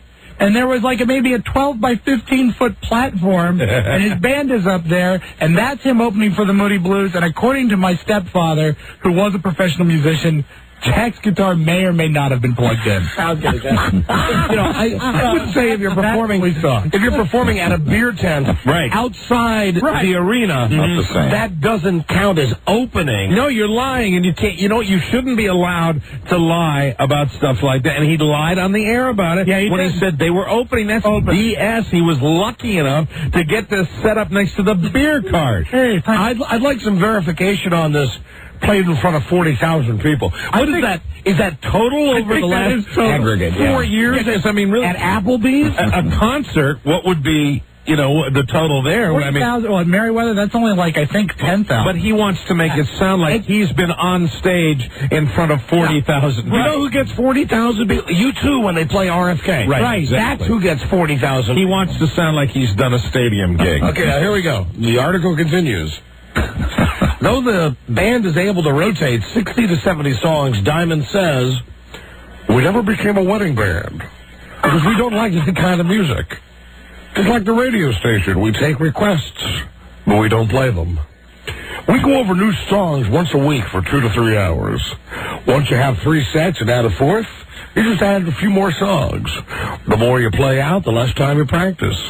Since Lisa and I are 2/3 of the trio, practicing is as easy as going downstairs and playing for a while. I'm going to go out on a limb since I've been doing this, I'm going to say that 60-song thing that he's putting in there is BS also. I think it's a lie. I don't think he does. I don't think they have 60 songs in their repertoire. It's a lot easier when you're living with one of the band members. Oh, yeah, super.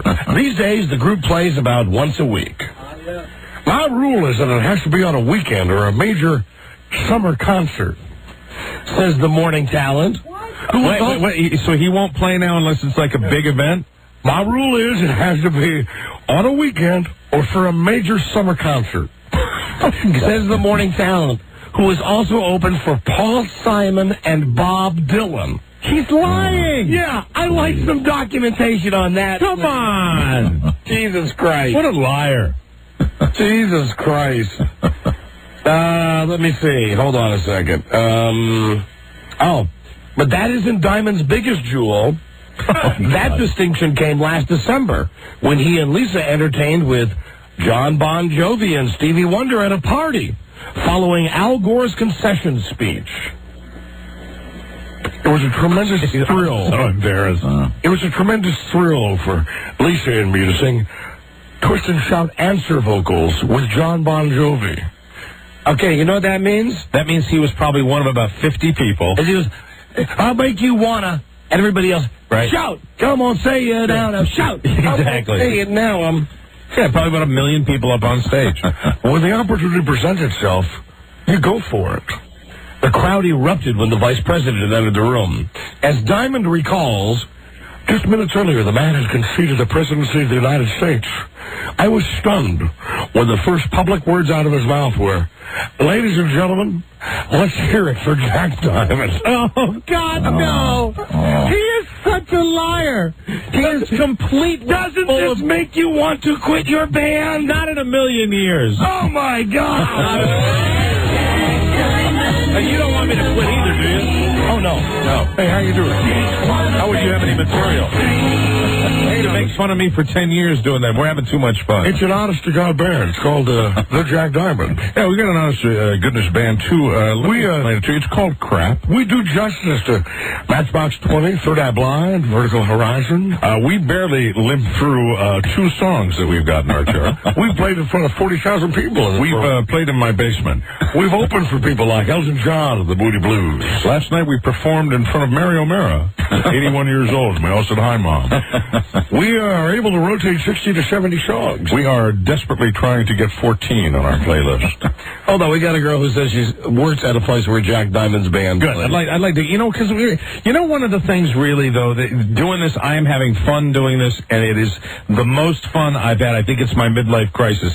But the one thing, why lie? Because if you're going to go out and you're going to be in public, if you lie, I mean, it's crap. He wants to make himself, the other guys in this article, I know one of the guys, Ryan Seacrest, is the guy who works at Star FM in Los Angeles. Right. He's a guy who really does on-camera stuff for NBC. Right. And the other guy that they talked to is a guy from Chicago who's the public address announcer at Comiskey Park for the White Sox. Right. So they both do have interesting, outside jobs. Right. I'm sure they said that to Harvey when they called him for the interview. They said, hey, we got the guy who's on NBC, and we got the guy who does the public address at the White Sox games, and, suddenly he can't just say that he's playing at Applebee's. He's got to make up the fact that he's played in front of 40,000 people. Anybody that's ever played a musical instrument, you want to feel like that, and you want, you pretend it's like an ultimate fantasy, but it's absolutely not true. And if you don't have it in perspective, all you do is subject yourself to embarrassment. And you know something? If you go out there, which Crap will be touring this summer, if you go out in public, you embarrass yourself anyway. If you know that you're going to embarrass yourself, just say it going in, because then it won't be as bad. I like the documentation. I'd like to see the ticket that says Paul Simon, opening act, Jack Diamond. Bob Dylan, opening act, Jack Diamond. I will go on record here and say that no matter how much Crap practices, usually once a week, we will not be opening for any major act this summer. Hey, but next year, Rob, next year we're ready for the stadiums. Next year it'll be Mike in this article. That's right, talking about, let me tell you right now, we have opened for 40,000 people. Hey, Carrie? Carrie, hi, you worked in a place where Jack Diamond's band was? I did. I used to work at a small local restaurant in Gaithersburg, and I can remember working there, and I just think it's funny that if he opened up for those big-name bands, why he would be coming, to a small restaurant in Gaithersburg. And I remember the hype was, we worked there, and we were like, there's going to be so many people there coming in, and I can remember as soon as the show started, no one ever showed up.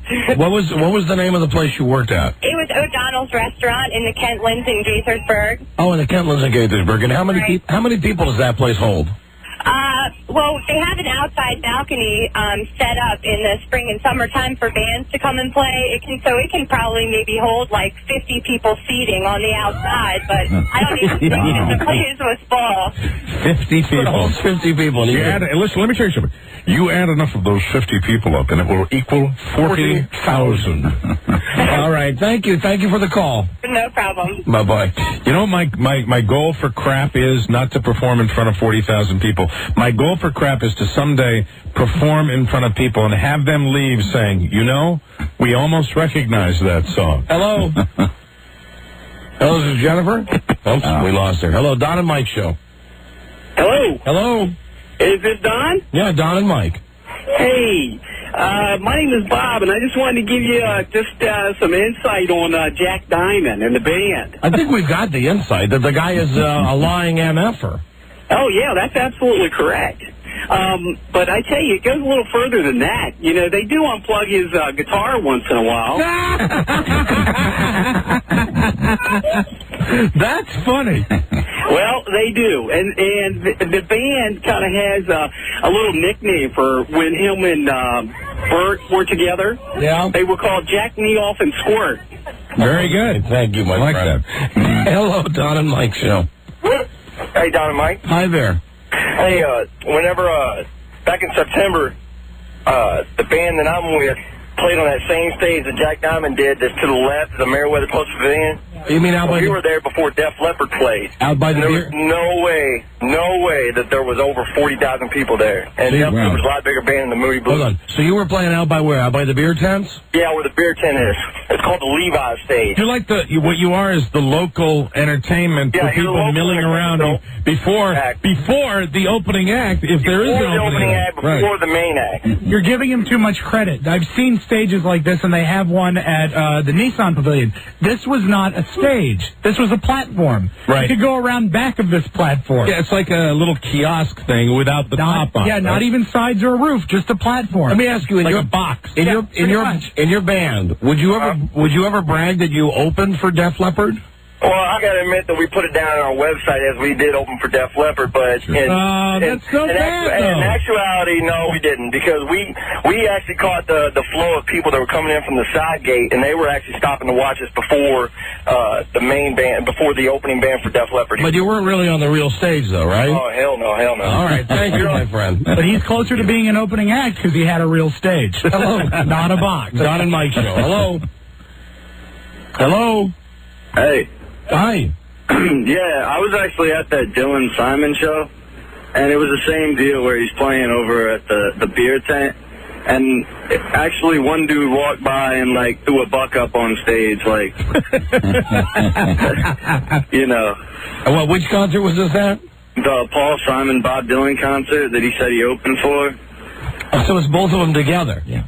Yeah, it was Paul Simon and Bob Dylan. In the article, he said he opened for... Bob Dylan opened for Paul Simon. If you read the article, it says the morning talent who recently opened for Paul Simon and Bob Dylan. Oh, God. Okay, gotcha. Thank you. Yeah. That is so totally jive. Bye-bye. That's so Harvey. That's so Harvey. It is. It's all Harvey. And, I mean, Harvey doing what Harvey's done for a million years. Hey, thank you. Hey, thanks a lot. Listen, we recently opened for the Moody Blues. Did you see us on the box? Yeah, thank you. Thank you very much. You might have seen me, Paul Simon and Bob Dylan. Did you happen to leave the arena to go outside to perhaps relieve yourself? Yeah, out by the porta potties. I was out on a stage out there. Thank you. Thank you very much. Thank you. Technically, if you count all the people who have been to all of the concerts that I've supposedly opened for, I've played for 40,000 people. Thank you. Yeah, think about it. Right. Really. Because if you add up, like, the people who went to Paul Simon and Bob Dylan, and the people who went to the Moody Blues, or the people who went to Elton John, maybe together you'd have 40,000. Well, I'll tell you this. I am not going to let Jack Diamond prevent me from pursuing this masturbation session that I call crap. Good for you, Mike. I am, I know you're reading that. I know you got. I know you're reading that. You might have designs on trying to dissuade me from pursuing crap. I'm looking at this. I am going to pursue crap until crap becomes a national recording artist. All I see is a year from now, the same article, you just scratch out the name Jack Diamond and write Mike O'Mara. Let me tell you something, my friend. If you see that, then your vision is cloudy. Because there will never be an article like that about moi. Not on your life. And I commit to you that when crap goes public, we will definitely be an embarrassment to this show. Yeah. There's the definition. I'll never see that. Thank you, because I have gray in my beard, too. Thank you very much. I just mixed the picture. We actually, I have to say this, since you brought this up. Yeah. Crap has had offers. Crap has had offers, and we are going to be playing in the bars by the end of the summer. We will. I don't give a rat's ass if you mock it, either, because I'm having the best fun of my life. You know what? I'm having a fantastic You have time. spent as much time as me mocking Jack Diamond. But here's the difference. And every other disc jockey with the band. Here's the difference. The reason I say that we're crap is because we are. I'm not pretending that I'm something that I'm not. We're going out. Is it J&O? Yes, it is J&O, and we're having fun. But I'm not going to let Harvey Joel Fisher ruin my goddamn fun. And I'm not going to let you do it either. There we go. All right, man. Thank you very much. All right, I won't ruin your fun. Okay, thank you. Go on out and be a rock star. I'm not. You know what? We're not going to be rock stars. But we're going out and we're having a blast. It's the most fun I've ever had in my life. I swear to God, it is so much fun. We know how bad we are, and we're having a good time. That's all that matters. Okay. And they will never unplug my drums. Thank you. Because they can't. You can't. That's right, they can't. Let's go to Buzz now. Yeah. In a world where owning a radio was strictly forbidden, one man found a way to bring good news to his people. Buzz. Me. He made it up. Hey, is the lead story tonight the fact that the Jack Diamond is not a novelty band? No, that's old news. Everyone knows that they can do justice to Matchbox 20's Third Eye Blind and Vertical Horizon? Well, and that's just a lie. Okay, what is your lead story tonight, Buzz? Tonight, the producer of TV's Cops gets arrested. Oh, really? Yeah. Okay, stay tuned. Stay tuned. Stay tuned. For news and comments. Coming up. The Don and Mike show. Should he have his shirt off? Yes, he did. That was very professional. Thank you. Number 1, Arbitron rated, the Don and Mike show. What's the word from Planet Crackpot? Let them pop a couple of hot balls, you ye. Don and Mike. Time for news and comment now with Buzz, brought to you by egars.com. Visit egars.com. Great deals on Cohiba 5-packs.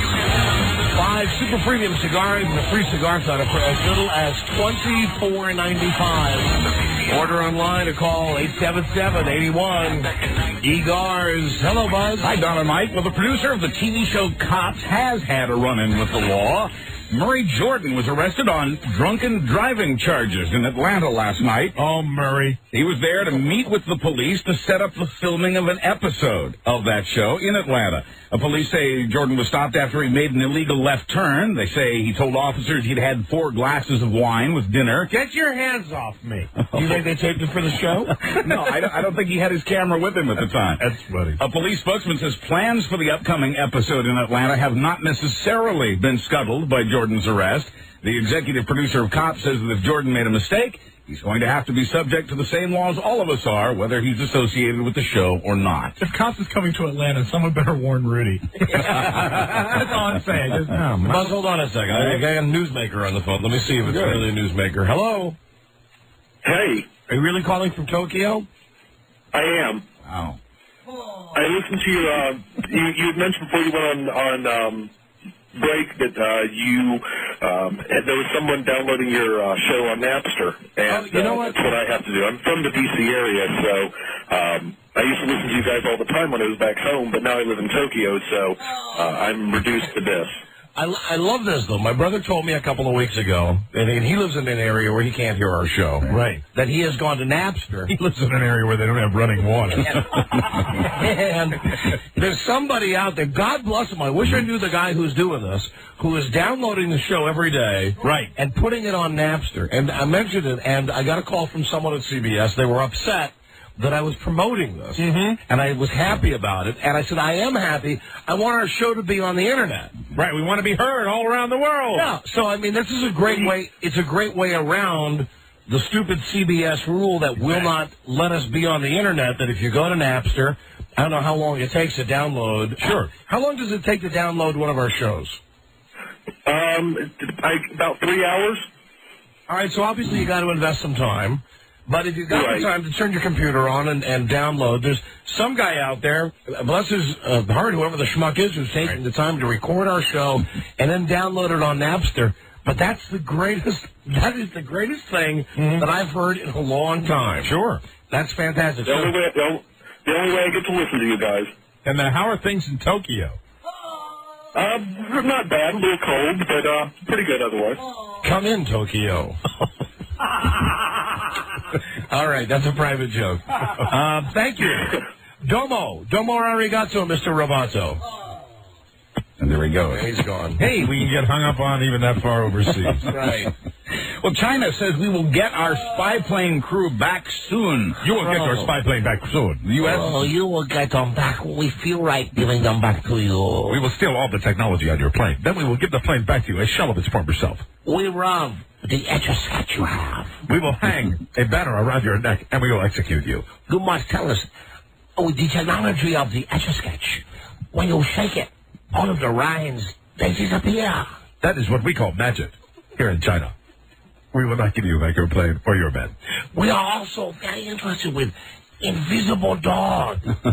It seems to be a car that you can walk down a boardwalk with, and it looks like you are walking an actual invisible dog. And we are still trying to steal the technology for the Super Bowl. How can it bounce so high?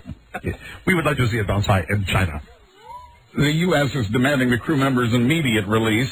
President Bush had a news conference this afternoon and stepped up the rhetoric a little bit, saying that the U.S. is trying to avoid an international incident over this. We're concerned about AIDS inside our White House. Please to explain this silly putty. China's demanding... I swear to God, I was just going to say that. You put it on the newspaper, on the funny papers, and it transfer onto the Siri putty. Please to explain. Please to explain rubber dog feces. It appears to be a real feces of a dog, but it is fake. Very funny. In China. China is demanding an apology for the collision that brought one of our planes down on one of their islands. The U.S. is refusing to apologize. China says the crash was our fault. We say it was theirs. The plane is as big as a 737 and carried 22 Navy personnel along with one Marine and one member of the Air Force. We are absolutely amazed by spirograph. I can't believe that. What is the spirograph we are finding on this airplane? That's weird. That is truly weird that we have both thought of the same things at the same time. Hey, Rob just gave me a good one. Yes. What is an easy bake oven? Make good General Chow chicken. Easy bake oven. Tell us the secret of this, Americans. It is a full-size oven in the shape of a toy. From China. Who is Marabou Barbie? All of these American spy secrets. These are fantastic toys. We wish to have their secrets in China. Buzz, hold on, please. Hold on. Right. Then we will go to see your auntie, okay? Okay. We'll be right back. Number 1, Arbitron Lady, the Don and Mike Show. Mike Show. I'm going steady, and I French kiss. So everybody does that. Yeah, but Daddy says I'm the best at it. The Radio Deuces with the Juices. Don Geronimo and Mike O'Mara. Howdy, Buzz. Hi, Don and Mike. A lawyer's been convicted of trying to extort over $300,000 from Erin Brockovich and her boss, Ed Masry. Stay cool. Stay cool. You told him not to do that. Don, Ephraim. John Reiner's been found guilty of 2 counts of attempted extortion and a count of conspiracy to commit extortion. For that, he could get 4 years in prison. Masry, who's also a lawyer, and his assistant, Brockovich, won $333 million from Pacific Gas and Electric for the 650 people of Hinckley, California, after PG&E apparently contaminated the local water supply with a cancer-causing chemical. That was the subject of the movie for which Julia Roberts won an Oscar last week. Did I just read that the real Erin Brockovich's husband is suing her because in the movie they allege that he didn't make child support payments, but in real life the guy says he really did? Yeah, and he's the same guy, isn't he, that tried to extort? And he's involved in it, apparently, and this lawyer that I'm talking about here is the lawyer who represented the husband who was suing Erin Brockovich. Stay cool. Stay cool. Right, Donald Ephraim. Now, this John Reiner tried to get money, apparently, by threatening to tell the media that she was a bad mother and that she'd had an affair with her boss. Isn't that what Burt Reynolds used to say? Yes. She's a bad mother. Exactly. A lot of she misses us. Well, you didn't get to see or hear the whole joke when a homeless woman had a newspaper in her behind on the last episode of The Sopranos. I love that one. It was plenty funny as it was. Yeah. Producer David Chase was steamed at New York Daily News columnist Mitchell Fink for giving away some of the show's plot twists in the current season. On Sunday's show, the homeless woman was using the Daily News as toilet paper. The scene originally included a picture of Mr. Fink and a comment by Meadow Soprano. The scene did appear in the preview copies that were sent to TV critics, but was gone by the time the show aired this week. Hey, don't do that, HBO. Cut that out. You're the ones that don't do that. I think David Chase did it, not HBO. I think really? He just thought better of it, or for some reason decided to take it out. What a great way to say F you to the guy from the Daily News. Well, the columnist really didn't give that much away, and the columnist came back and did some favorable stuff about The Sopranos later, so I think David Chase softened up on that. I hate it when people get along. Never trust the newspaper guys. Never trust those guys. Yeah, and that's, we know a lot of them that belong in that between that lady's pillows. We sure do. Wacky DJ. Sure do.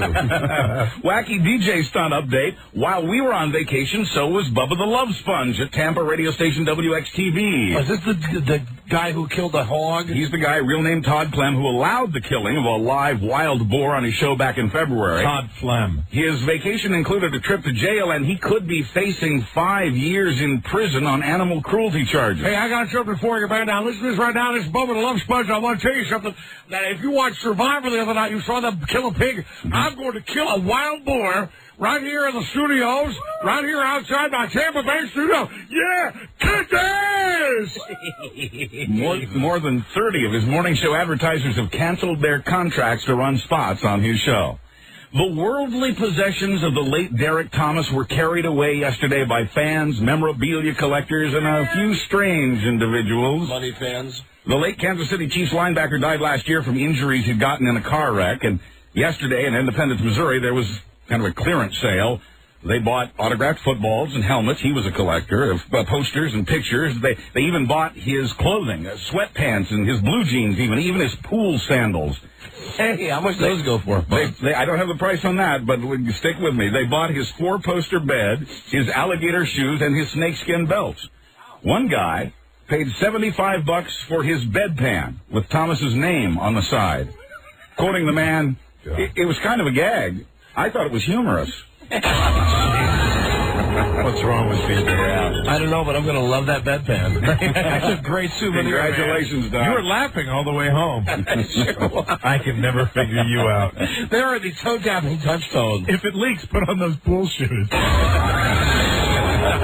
Time for a call 100. And a prize package we've selected especially for you.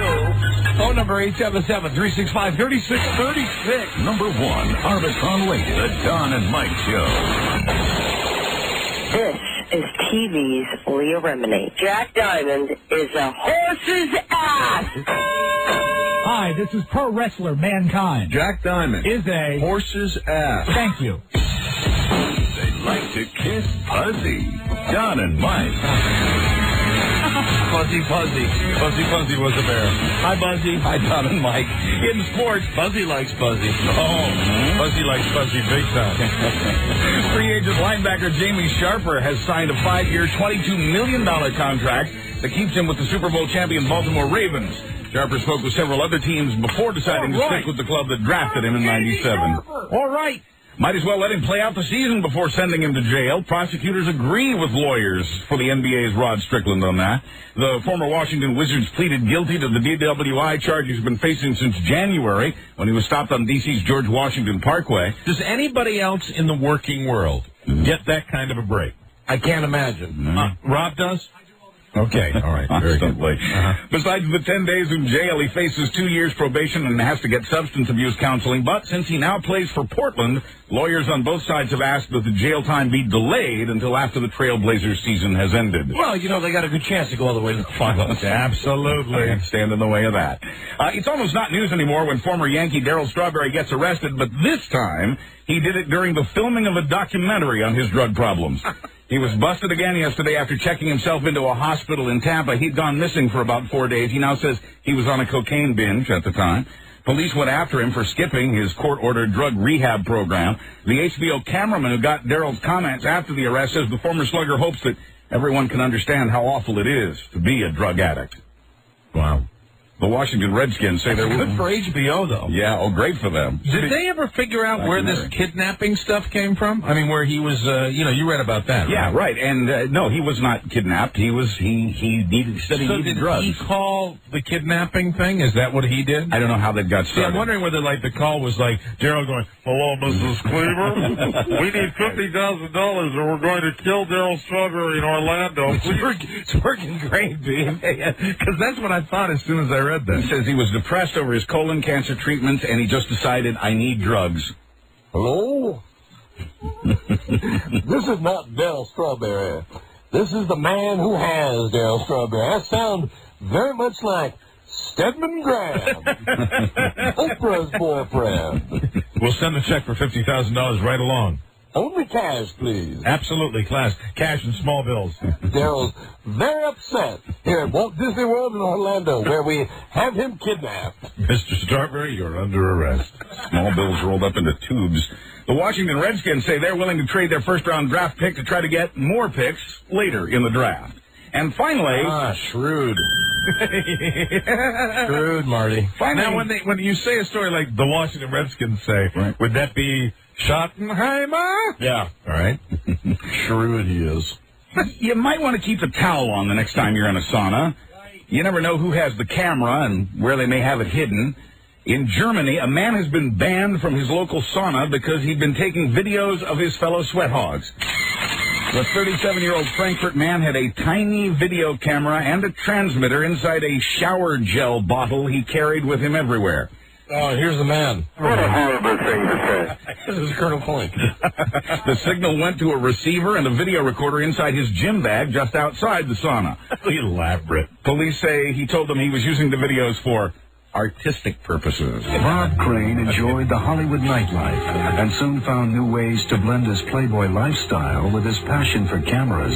The star began to videotape men in gyms. As co-star Werner Klemperer recalls, I don't know whether you would call them pornographic, but they were erotic films of men's balls that he enjoyed filming. I'm Buzz Burbank on the Don and Mike Show. Thank you, Buzz. Yep, that's it. Gotta go. No. Tomorrow on the show, Chuck Stossel getting a face full of pie and giving you $100. Also tomorrow, Barry Williams in studio from the Sound of Music. Super. Las Vegas style shows are coming your way in Sacramento on Friday, April 27th. In Reno, we'll see you on Saturday, April 28th for a makeup show. Fantastic. Be in New York on Thursday and Friday of this week from WNEW. Hello, Don Mike Show. Yes? Yes? Am I 100? No, I'm sorry you're not, honey. Thank you for the call, though. Okay. You sound much younger than that. Thank you. Bye-bye. You made her happy. Don, you gotta be assertive. Hello, Don and Mike Show. Yes. Yes. Caller 100? No, I'm sorry you're not. Thank you. We've been gone a while, Don. Yeah, we have been. We're going to be here for 3 more months, though, Mike. No vacation for 3 months. All right. Hello, Don and Mike Show. Don and Mike, my brothers, welcome back. I am the 100th caller. There! Yay! Yes. Right, hi. What's your name, my friend? You guys rage. My name's Arnie. Arnie, where are you from? I'm in Rochester, New York. Arnie, you won the Sopranos Prize pack. Oh, I love you. Don't miss the Sopranos this Sunday night at 9 p.m. Enjoy it as Ralphie does, with a Fresca and a Pop-Tart. Served by his pregnant whore girlfriend right before he takes her out back and kills her. Yes, a fascinating show. Only on HBO, soundtrack now in stores. Thank you for listening. Thank you. On WHTK in Rochester. That's it. We'll be back tomorrow with a new episode. Thank you and good night, Buzz. Thank you. Good night, Don. Thank you. Good night, Mike. Thank you. Good night, Don. Robbie? Welcome back. Throw that German officer's hat in the air, just like Sydney. Tyler Moore. You might just make it after all. Tastes like poison lobster. We will see you tomorrow. Bye-bye. Till we meet again, this is Sammy Davis Jr. saying, be kind, be nice, and I hope the next performer has the pleasure of having as nice an audience as you've been tonight. And let me leave you swinging. Number 1 Arbitron Radio, the Don and Mike Show.